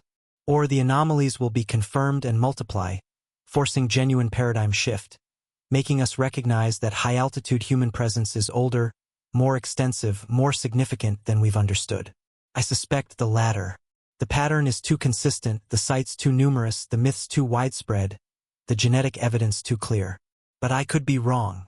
That's the uncertainty we must live with when working at the frontiers of knowledge. We make our best judgments based on available evidence, knowing that future discoveries might change everything. What's certain is that the question matters. Whether people lived at high altitudes 10,000 or 40,000 years ago, whether they developed sophisticated cultures or barely survived, whether they influenced later civilizations or remained isolated, these questions affect how we understand human history, human capability, human diversity. They're worth pursuing, worth investigating rigorously, worth remaining open-minded about even when the evidence is incomplete and the conclusions uncertain. And in pursuing these questions, we honor the people whose stories we're trying to recover. The people of the high places, whoever they were, lived lives that mattered to them, raised children who mattered, created knowledge and culture and meaning in one of Earth's most challenging environments. They died and were buried by people who loved them, who grieved them, who carefully laid them to rest at altitudes where every action required effort. They built monuments that have outlasted their names, their languages, their cultures. They watched the stars from high places and tried to understand the patterns they saw. They were human in all the ways that matter. We'll probably never know their names. We'll probably never speak their languages or fully understand their beliefs. Too much has been lost, eroded by time and ice and cultural transformation. But we can know they existed. We can recognize their achievements. We can acknowledge that the human story includes their chapter, written at altitudes where air is thin and sky is close. And we can listen to the myths, which might be all that remains of their voices. When the Andean stories speak of Tanupa in the high peaks, when Tibetan texts describe the Zhangzung of the plateau, when Ethiopian legends tell of ancestors in the mountains, these might be distant echoes of real peoples, real histories, real human experiences that have been transformed by time and retelling into something that sounds like fantasy but preserves a core of truth. If we listen carefully, if we combine the mythological testimony with archaeological evidence and genetic data and climate reconstructions, we can begin to recover those lost histories. Not completely, never completely, but enough to understand that they existed, that they mattered, that human history is richer and stranger than the neat narratives we've constructed from incomplete evidence. This is the gift the high-altitude anomalies offer us. Not certainty, not complete knowledge, but expanded understanding. Recognition that there are chapters we've missed, stories we haven't heard, peoples whose achievements we've overlooked because we weren't looking in the right places or asking the right questions. The stone circles at impossible altitudes, the burials from impossible dates, the myths about mountain ancestors, they're all pointing us toward these missing chapters, inviting us to look again, think again, consider possibilities we've dismissed. Will we accept the invitation? Will we take seriously the idea that human history includes significant high-altitude components we've largely ignored? Will we invest in systematic archaeological survey of mountain environments, in developing appropriate dating techniques, in taking oral traditions seriously as historical sources? Will we revise our models to incorporate the possibility of very early, sustained high-altitude habitation? Some researchers already are. The field is shifting, slowly but perceptibly, toward greater recognition that high-altitude archaeology matters, that it can reshape our understanding of human prehistory. Funding is increasing, though still inadequate. Projects are being launched, though still too few. Attention is being paid, though still insufficient. But momentum is building.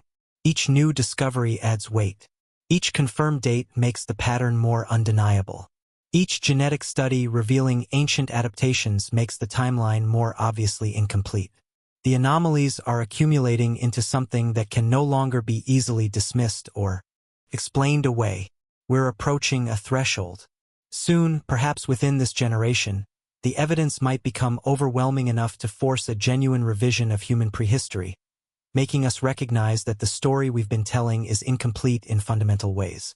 That recognition will be uncomfortable.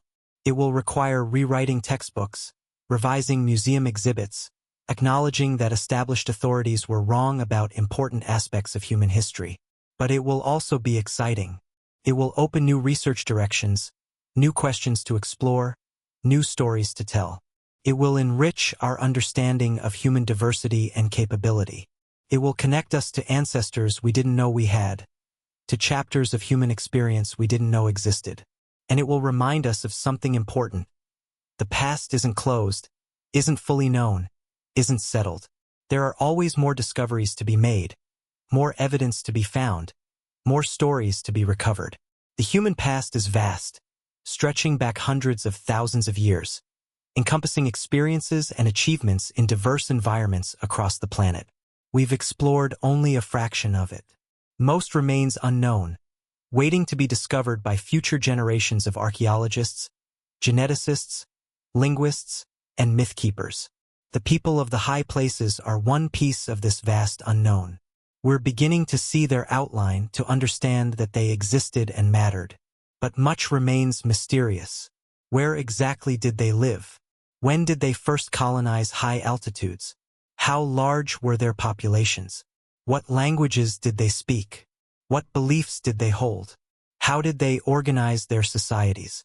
What happened to them when climate shifted and high altitudes became less habitable? These questions might never be fully answered. But asking them, pursuing them, remaining open to new evidence and new interpretations, this is how we honor both the past and the pursuit of knowledge.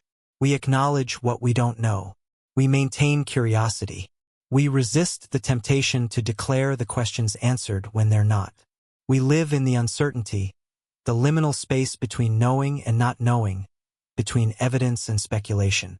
The people of the high places lived in a liminal space too, between earth and sky, between the known valley world and the mysterious mountain realm, in air too thin to breathe easily and under stars too bright to ignore. Perhaps there's something appropriate in our uncertainty about them, in our fragmentary knowledge that leaves so much to imagination and speculation.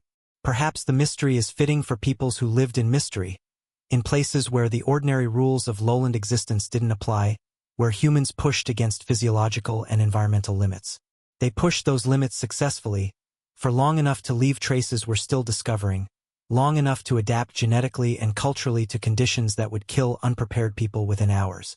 They weren't superhuman, they were thoroughly, completely human. But they were human in an extraordinary context, living extraordinary lives, achieving extraordinary adaptations.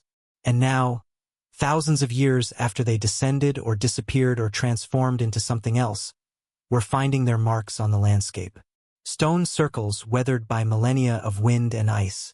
Burials at altitudes where digging graves requires tremendous effort. Artifacts that speak of human presence where humans weren't supposed to be. These traces are faint, easily missed, easily dismissed. But they're real. They're there. And they're telling us something important about human history, human capability, human diversity. They're telling us that the story is bigger than we thought. That people lived in more places, survived in harsher conditions, adapted to more extreme environments than our comfortable narratives have acknowledged. That the boundaries we perceive between possible and impossible, inhabitable and uninhabitable, early and late, are more permeable than we've assumed. They're telling us to look again at the myths, to listen to what oral traditions have been preserving across generations. The stories about sky people and mountain ancestors aren't just metaphors or folklore. They're memory, distorted by time and retelling but preserving real information about real peoples who lived in the high places before descending to teach or mix with valley populations. They're telling us that the past is not closed, not fully known, not understood. That there are missing chapters waiting to be discovered, stories waiting to be told, peoples waiting to be recognized and honored for their achievements. What do we do with this knowledge? How do we incorporate it into our understanding of human history? First, we acknowledge it. We stop dismissing high-altitude anomalies as errors or isolated curiosities. We recognize that there's a pattern, and patterns demand explanation. Second, we investigate. We fund systematic archaeological survey of high-altitude regions. We develop appropriate dating techniques. We take oral traditions seriously. We combine multiple lines of evidence, archaeological, genetic, mythological, climatic, to build comprehensive pictures. Third, we revise our narratives. We stop telling the story of human history as primarily lowland, with mountains as lake-conquered barriers. We recognize that multiple environments were occupied simultaneously, that highland and lowland populations coexisted and interacted, that the human story includes mountain chapters as significant as valley ones. Fourth, we respect modern indigenous high-altitude populations as inheritors of ancient knowledge systems developed over tens of thousands of years. We recognize their expertise regarding high-altitude environments. We include them as partners in research, not just subjects or informants. We acknowledge that their traditional knowledge might preserve information about the ancient past that archaeology alone cannot recover. Fifth, we remain humble about what we know and don't know. We avoid premature certainty. We hold our conclusions lightly, ready to revise as new evidence emerges. We acknowledge that working with fragmentary evidence from harsh environments means we'll always have more questions than answers, more possibilities than certainties. This humility is important. The history of archaeology is full of confident pronouncements later revealed as wrong. Theories declared proven, only to be overturned by new discoveries. Timelines considered settled, only to be extended by new dates. Migrations mapped as certain, only to be complicated by genetic evidence. The field progresses, but it progresses through revision, through acknowledging errors, through remaining open to alternatives. The high-altitude anomalies remind us to maintain that openness. They're showing us that our models are incomplete, that our timelines need revision, that our understanding of human prehistory has significant gaps. This isn't failure, it's opportunity. Opportunity to explore, to discover, to build better, more comprehensive understanding. It's also an invitation to wonder, not just scholarly curiosity, but genuine wonder at what humans have achieved, at the diversity of human experience, at the resilience and adaptability our species has demonstrated across hundreds of thousands of years. People lived at 15,000 feet with Stone Age technology. They thrived there long enough to adapt genetically. They built monuments that have lasted millennia. They developed knowledge systems sophisticated enough to guide later civilizations. They were, in every meaningful sense, us, same species, same cognitive capabilities, same drives and desires and creativity. What we've achieved with modern technology is impressive. But what they achieved with so much less is perhaps more impressive. They solved problems we've forgotten how to face. They lived close to the edge, to the limits of what's physiologically possible, and they did it successfully generation after generation. They knew things we've had to rediscover or still haven't learned: how to read weather at altitude, how to find resources in sparse environments, how to maintain culture and knowledge without writing, how to survive and find meaning in conditions we consider barely inhabitable. That knowledge is mostly lost now. Some persists in modern indigenous populations, but much was erased when the high-altitude peoples descended or disappeared, when their languages were forgotten, when their practices were abandoned or transformed beyond recognition. What remains are fragments: the stone circles, the myths, the genetic signatures, the weathered burials at impossible altitudes. These fragments hint at richness we can no longer access, stories we can no longer hear in full. It's poignant, this awareness of loss. Entire cultures, entire knowledge systems, entire ways of being human, gone, leaving only traces. We can recognize that they existed, but we can't fully recover what they were. We can honor them, but we can't know them. This is true for most of human history. Most of the peoples who've lived, most of the languages spoken, most of the stories told, lost, irretrievable, known only in the vaguest outlines if at all. The past is mostly silence, mostly absence, mostly forgetting. What survives is extraordinary not because it's special but because survival itself is rare. The high-altitude sites that survive are extraordinary in this sense. Against tremendous odds, harsh preservation conditions, difficult access, limited archaeological attention. They've persisted. Stone circles still standing after 10,000 years of wind and ice. Burials still intact at altitudes that destroy organic materials. Artifacts still recognizable despite millennia of weathering. These survivals are gifts, precious evidence of human presence in places and times we'd otherwise know nothing about. We should treat them as such carefully, respectfully, with recognition of how rare and valuable they are. Each site is irreplaceable, containing information that exists nowhere else. Destructive excavation techniques, inadequate documentation, failure to preserve what's found. These aren't just bad archaeology. They're erasure of already fragmentary history, destruction of evidence that can't be replaced. Modern archaeological practice has improved dramatically in this regard. Contemporary excavations are careful, systematic, thoroughly documented. Materials are properly preserved. Context is recorded in detail. The goal is not just to extract artifacts but to recover all possible information from a site before the act of excavation, which is inherently destructive, makes further recovery impossible. But high-altitude sites present special challenges. They're remote, requiring significant logistical support to reach. They're in harsh environments where working conditions are difficult and dangerous. They're often at altitudes that affect cognitive function, making careful work harder. Equipment that works fine at sea level might malfunction in cold, thin air. Techniques developed for lowland sites might need adaptation. These challenges mean high-altitude archaeology is expensive and demanding. It requires specialized skills, appropriate equipment, careful planning. Can't be done casually or on tight budgets. This has limited the amount of high-altitude research conducted, which in turn has limited our knowledge of these sites and the peoples who created them. But the challenges also mean that high-altitude archaeology offers unique opportunities. Sites at extreme elevations are often less disturbed than lowland sites. They're protected by their remoteness and difficulty of access. They haven't been plowed by farmers or built over by urban expansion or looted by antiquities traffickers. What's there has often remained largely unchanged for millennia, waiting in frozen stasis for archaeologists to discover. When such sites are finally excavated properly and carefully, they can yield extraordinary information, context preserved intact, artifacts in their original positions, organic materials sometimes surviving in the cold. These pristine conditions can provide insights available at few lowland sites, where disturbance and preservation issues limit what can be recovered. The Andean ice mummies are a dramatic example.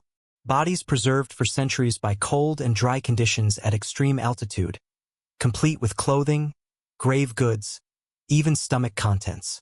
When studied, they've provided unprecedented information about diet, health, disease, ritual practices of ancient high-altitude peoples. This level of preservation is impossible in most environments. The altitude that made these sites difficult to create and difficult to reach also made them superb preservational environments. More such sites probably exist undiscovered.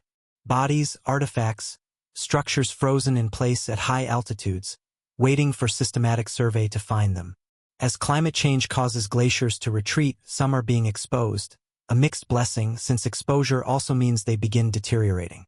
There's a race now to find and document high-altitude sites being revealed by ice melt before they're destroyed by exposure to air and weather. This makes the next few decades critical for high-altitude archaeology. Climate change is a threat to these sites, but it's also creating a unique window of opportunity.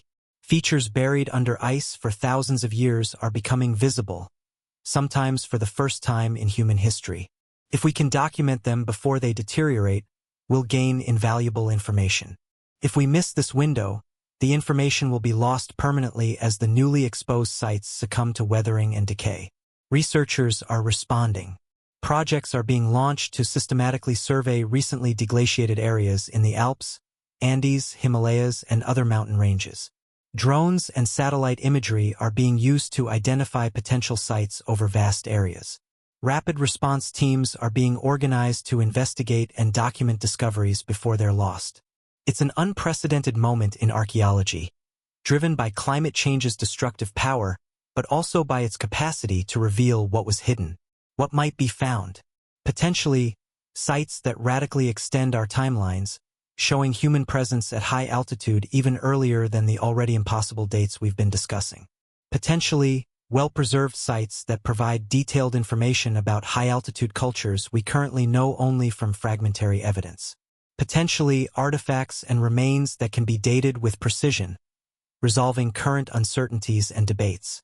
Or potentially nothing unexpected. Perhaps the sites being revealed will confirm rather than challenge existing models. Perhaps the dates will fall within expected ranges.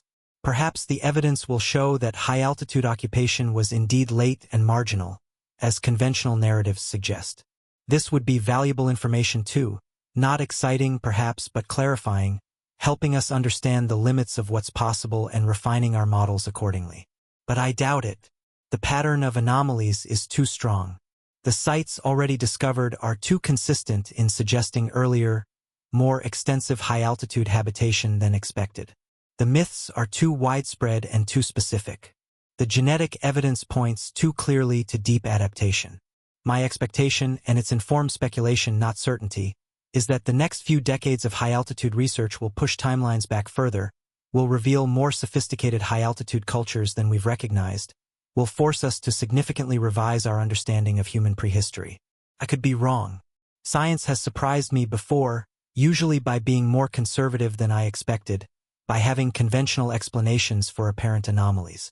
But sometimes science surprises in the other direction, revealing that reality is stranger and more interesting than our models allowed.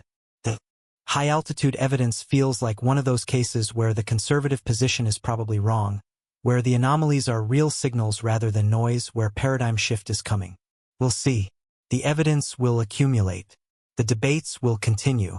Models will be tested, refined, sometimes overturned. The process will be messy, contentious, uncertain, as science always is when working at frontiers. But gradually, over years and decades, clarity will emerge. We'll understand better what happened in the high places, when it happened, who the people were who left those weathered stones and ancient burials. Until then, we live with mystery, with questions that have partial answers, with evidence that's suggestive but not conclusive, with narratives that are plausible but not proven. We live in the space between knowing and not knowing, between the established past and the emerging understanding, between the comfort of certainty and the discomfort of revision. This space is uncomfortable but fertile. It's where new knowledge grows, where paradigms shift, where understanding deepens. It's where the people of the high places are being rediscovered, brought back from the obscurity of lost time into the light of recognition. Not fully, we'll never know them fully, but enough to understand they existed, they mattered, their story is part of our story. Because ultimately, this is about more than academic debates or archaeological timelines. It's about human story, about recognizing the full breadth of human experience across time and environment. Every time we recover a lost chapter, every time we recognize peoples and cultures we'd overlooked, we expand our understanding of what it means to be human. We see new possibilities, new ways of living, new solutions to universal challenges. The people of the high places lived differently than lowland agriculturalists. They organized their societies differently, developed different knowledge systems, held different beliefs. But they were solving the same fundamental human problems: how to survive, how to raise children, how to create meaning, how to understand the cosmos and their place in it. Their solutions, adapted to altitude and mobility and harsh conditions, were distinctive. Learning about them enriches our sense of human possibility. It also connects us across time. Those people at 15,000 feet, carefully positioning stones to track solstices, burying their dead with reverence, teaching their children to read weather and stars, they're our ancestors. Not necessarily genetically, though some of us likely carry their genes, but certainly culturally, spiritually, in the sense that we're all part of one human story that includes everyone who's lived, everyone who's struggled with existence, everyone who's wondered about the heavens and tried to understand. When we look at those stone circles, we're looking at questions that are still our questions. Why are we here? How should we live? What matters? What endures? The people who built those monuments were asking these questions at 15,000 feet under brilliant stars. We ask them at sea level under light-polluted skies. The contexts change, but the questions remain. We're connected by our questioning, by our need to create meaning, by our refusal to simply exist without trying to understand why we exist. This connection across time is one of the most profound aspects of archaeology and history. They're not just about the past for its own sake. They're about recognizing ourselves in others separated from us by thousands of years and vast cultural differences. They're about seeing that human nature is consistent, that the same drives and desires and capabilities that characterize us characterized everyone who came before. We're not different in kind from our ancestors, just different in circumstances, in technology, in accumulated knowledge. The people of the high places looked at stars and tried to understand celestial patterns. We launch telescopes into space and try to understand the universe's origins. Same impulse, different tools. They built stone circles to mark astronomical events. We build particle accelerators to probe the structure of matter. Same drive to understand, different questions. They told stories about mountain ancestors. We reconstruct prehistory through archaeology and genetics. Same need to know where we came from, different methods. Seeing these continuities is humbling. Our achievements are impressive, but they're built on foundations laid by countless generations before us. Everything we know, we learned from predecessors or discovered using tools and techniques predecessors developed. We stand on the shoulders of giants, literal giants, metaphorical giants, the accumulated achievements of humanity across millennia. The people of the high places are among those giants. They figured out how to survive at impossible altitudes. They developed knowledge systems that later cultures inherited. They pushed human adaptability to extremes, showing what's possible when necessity demands and generations persist. We benefit from their achievements even though we don't remember their names, even though their specific stories have been lost, even though they survive only as genetic signatures and weathered stones and mythological echoes.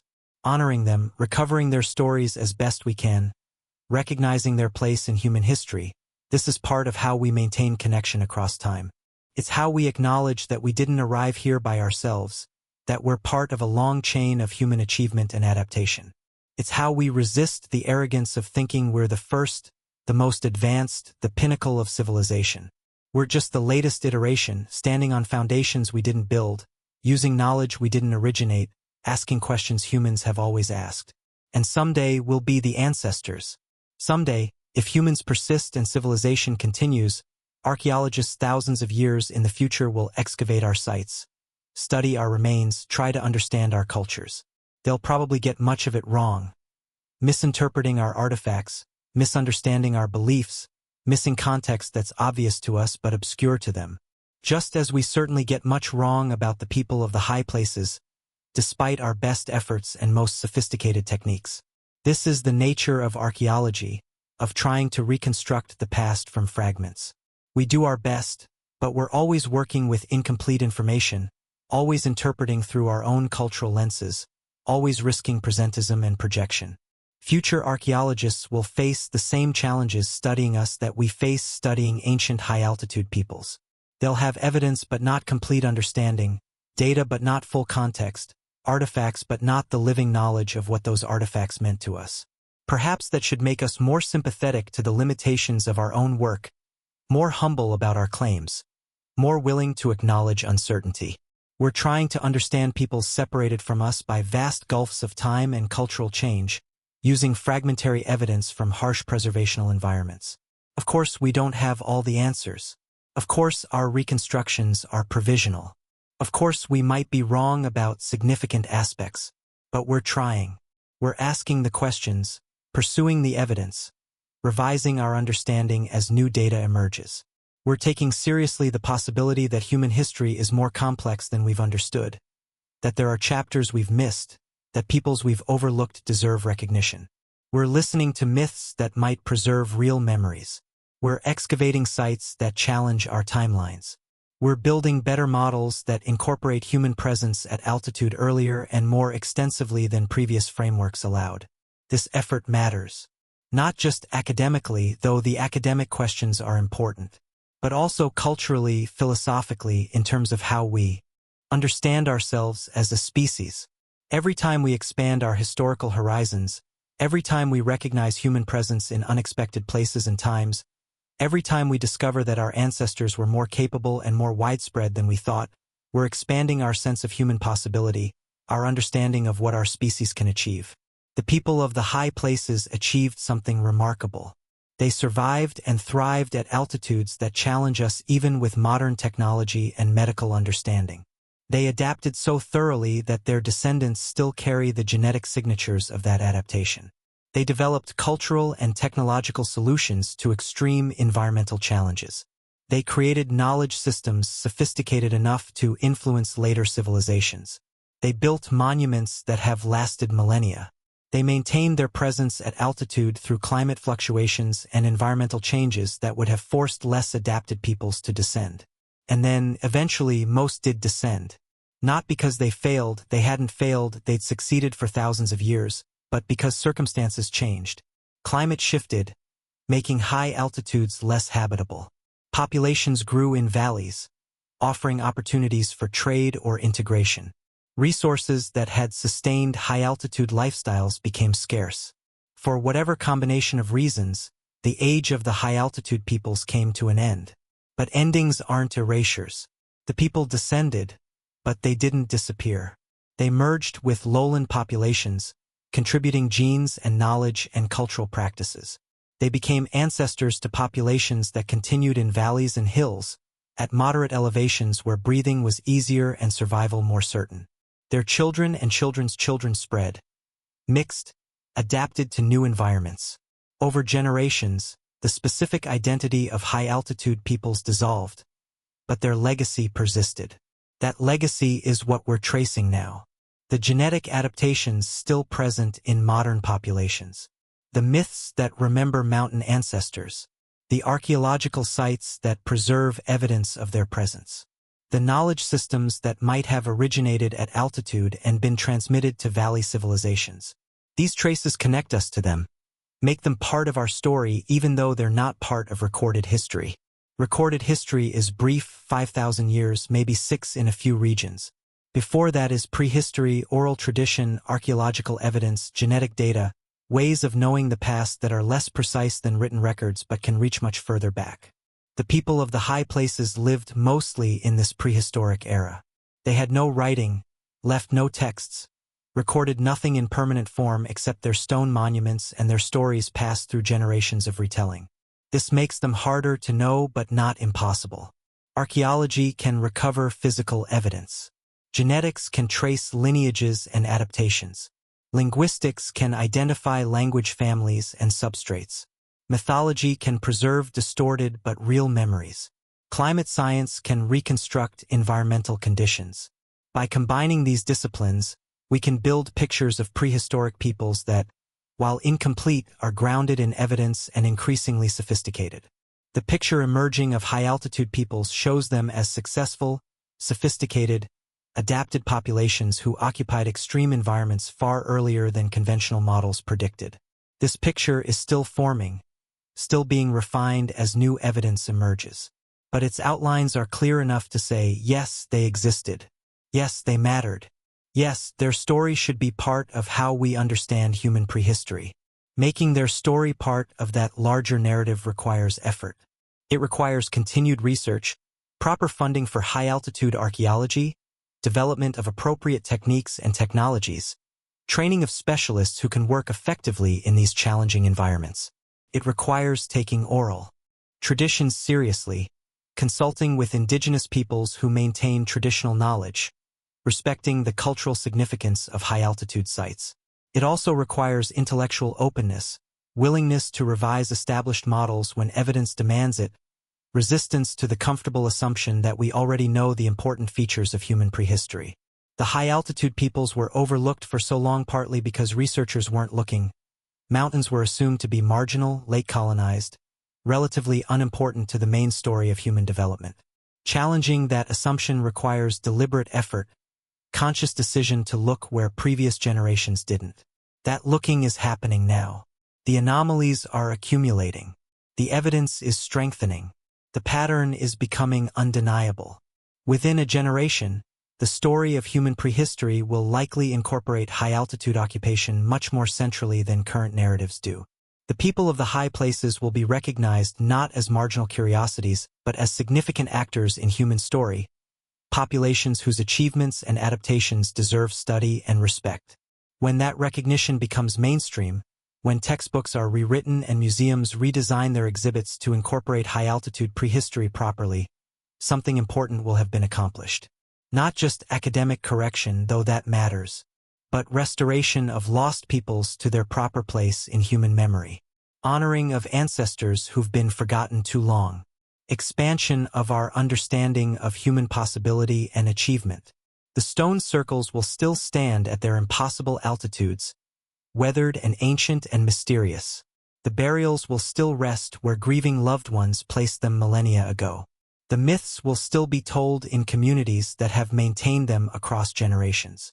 But we'll see these things differently, not as anomalies to be explained away, but as evidence of genuine, significant human presence at altitude far earlier than we thought possible. Not as mysteries to dismiss, but as puzzles to solve, stories to recover, peoples to recognize and honor. And perhaps, standing at sea level and thinking about ancestors who lived at 15,000 feet, we'll feel a connection across time and space. A recognition that they were us and we are them, separated by millennia but joined by shared humanity. That their struggles and achievements, their questions and answers, their lives lived at the edge of possibility in thin air under bright stars. These are part of our heritage, part of the long story of what it means to be human, to adapt, to persist, to wonder, to seek understanding of ourselves and our world. That connection is worth feeling, worth maintaining, worth strengthening through research and recognition. Because in the end, all we have is each other, the living and the dead, present and past, connected by the fact of our shared humanity across all the vast differences of time and culture and circumstance. The people of the high places, dwelling in altitudes we find nearly impossible, are part of us. We are part of them. Their story is our story, just as our story will someday be the story that future peoples try to reconstruct from our remains. So as you lie here tonight, drifting toward sleep, consider those weathered stone circles at impossible elevations. Think about the hands that placed those stones, the eyes that watched the solstice sunrise from 15,000 feet, the minds that understood celestial patterns and encoded them in rock. Think about the children who grew up in thin air, learning to read weather and navigate trackless mountains, hearing stories about ancestors even older, even more mysterious. Think about the dead buried with such care at altitudes where digging is agony, where every breath is precious, where the living still honored their dead enough to give them proper rest. These people lived. They really lived, as fully and humanly as we do, facing different challenges but feeling the same emotions, asking the same ultimate questions about existence and meaning. They succeeded in ways we can barely imagine, adapting to an environment that would kill us without our technology. They failed in ways that led to their descent, their assimilation, their eventual dissolution as distinct populations. But they existed, and for thousands of years they called the high places home. Now we're discovering them again, finding their marks on the landscape, decoding their genetic legacy, listening to their stories preserved in myth, bringing them back, however partially, from the obscurity of deep time into the light of recognition. Acknowledging that human history is older and stranger and more diverse than comfortable narratives suggest.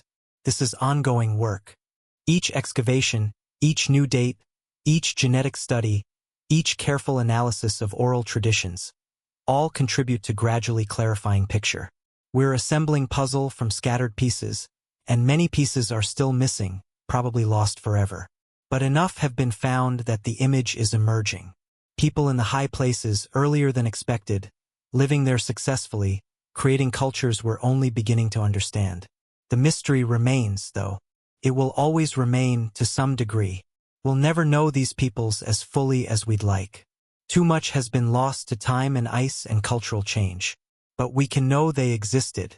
We can honor their achievements. We can recognize our connection to them across the millennia that separate us. And we can continue the work of discovery, bringing more of their story into the light, adding their chapter to the long book of human history. As you sleep, that work continues. Researchers in laboratories studying genetic samples from ancient high-altitude remains. Archaeologists planning next season's excavations in remote mountain regions. Anthropologists recording oral traditions from indigenous peoples before they're forgotten. Climatologists refining models of past environmental conditions. All working to understand what happened in the high places, when it happened, who the people were who left those traces we're still finding. Their work matters. Not just as academic exercise but as recovery of human story, as recognition of ancestors, as expansion of our understanding of human capability and diversity. Every question they answer raises new ones. Every site they excavate suggests others waiting to be found. Every piece of evidence they gather fits into larger puzzle that's nowhere near complete. You're part of this too. By listening, by being interested, by caring about these ancient peoples and their mysterious presence at impossible altitudes. By wondering about the stone circles and the burials and the myths. By asking questions, by wanting to understand, by resisting easy dismissals and comfortable certainties. By recognizing that human history is vast and complex and still being discovered. The people of the high places would probably appreciate this. They too were curious, or they wouldn't have developed the knowledge systems they did. They too asked questions about the cosmos and their place in it, or they wouldn't have built astronomical observatories at 14,000 feet. They too wanted to understand, wanted to pass knowledge forward, wanted their achievements to be remembered. The stone circles were messages across time. We were here, we knew, we mattered, remember us. We're remembering. Slowly, partially, but genuinely. Taking their monuments seriously, investigating their remains, listening to the myths that preserve their memory, recognizing that they deserve place in human story, bringing them back from obscurity, giving them the recognition they've lacked for thousands of years. This is one of archaeology's most important functions, recovering lost peoples, telling stories that otherwise wouldn't be told, ensuring that human diversity across time is recognized and honored. Not everyone leaves written records. Not everyone builds cities that preserve. But everyone who lived had life that mattered to them, had struggles and joys, had knowledge worth passing forward. The people of the high places are among those whose stories nearly vanished, preserved only in fragments scattered across harsh landscapes. But fragments are enough. With care and skill and persistence, fragments can be assembled into pictures that, while incomplete, capture essential truths. The people of the high places lived at extreme altitudes earlier than we thought possible. They adapted to conditions we find barely survivable. They created sophisticated cultures suited to their environments. They influenced later peoples through genetic contribution, knowledge transmission, and cultural exchange. They matter to human history even though they left few traces and their names are forgotten. Knowing this changes how we understand human prehistory. It expands our timelines, complicates our migration models, enriches our sense of human diversity. It reminds us that the past is larger than our current knowledge, that there are always more stories to discover, more peoples to recognize, more chapters to add to the long book of human history. The people of the high places are one such chapter, and we're still in the early stages of writing it. Future researchers will write it better, with more evidence, more sophisticated techniques, more complete understanding. Our current knowledge will seem partial, preliminary, maybe quaint to future archaeologists who'll have access to methods and data we can't imagine. But we're making start, asking the right questions, looking in the right places, taking the anomalies seriously instead of dismissing them. That's enough. That's how knowledge grows, incrementally, through questioning and evidence and revision, through researchers building on predecessors' work, through gradually accumulating understanding that gets closer to truth without ever reaching it completely. We're part of that process now, contributing our bit to understanding the people of the high places, adding our small increment to growing body of knowledge about who they were and what they achieved. And in contributing to that knowledge, we're doing something important. We're ensuring that these peoples aren't forgotten, that their story is told, that their achievements are recognized. We're honoring ancestors, not necessarily our biological ancestors, but our human ancestors, peoples who faced the challenge of existence in extreme environments and succeeded, who contributed to the long story of human adaptation and survival, who deserve to be remembered even though they left few traces and their names are lost. In the end, that's what all of this is about. Not just academic questions about dates and timelines, though those matter. Not just archaeological puzzles about who built what and when, though those are fascinating. But about maintaining connection across time, about recognizing shared humanity with peoples separated from us by thousands of years and vast cultural differences. About ensuring that everyone who lived is, to whatever degree possible, remembered and honored. The people of the high places made that easier, in a way. They built monuments meant to last. They encoded knowledge in stone. They created sites that have survived millennia of harsh conditions. They were, perhaps unconsciously, reaching forward through time, ensuring that even if their names and languages and specific cultures were forgotten, evidence of their existence would remain.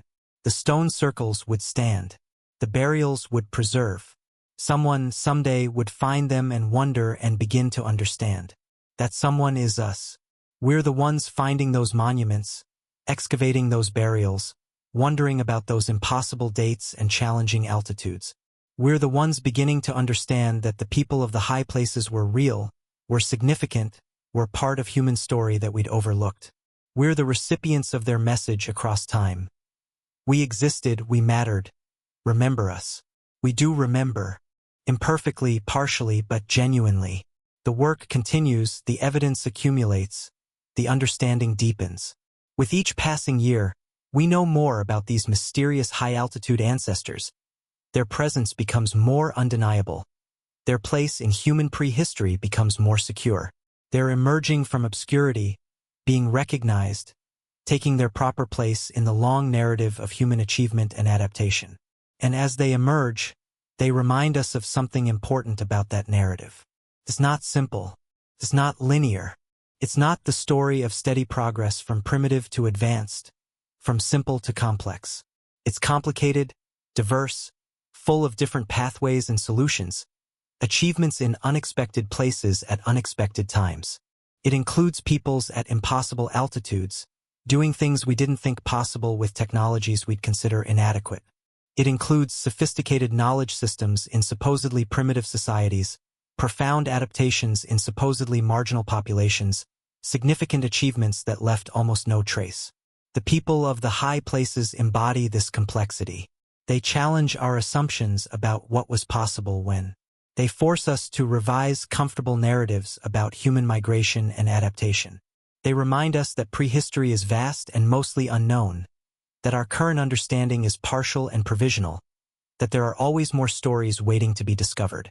This should make us humble. We know so little about the deep past. We've excavated tiny fractions of potential sites.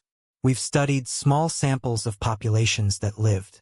We've heard few of the millions of stories that were told around fires in the long night of prehistory. Most of human history is lost, vanished without trace, known only to whatever gods or forces might keep account of such things. But some survives.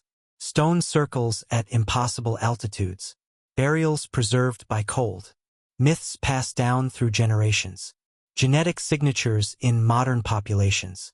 Enough to know that there were peoples in the high places, that they lived and loved and died there, that they achieved remarkable things in harsh conditions, that they contributed to human story even though their names are forgotten. Knowing this is gift. Gift from past to present, from ancient peoples to their descendants however many generations removed. They gave us their genes, their stories, their knowledge, their examples of what humans can achieve.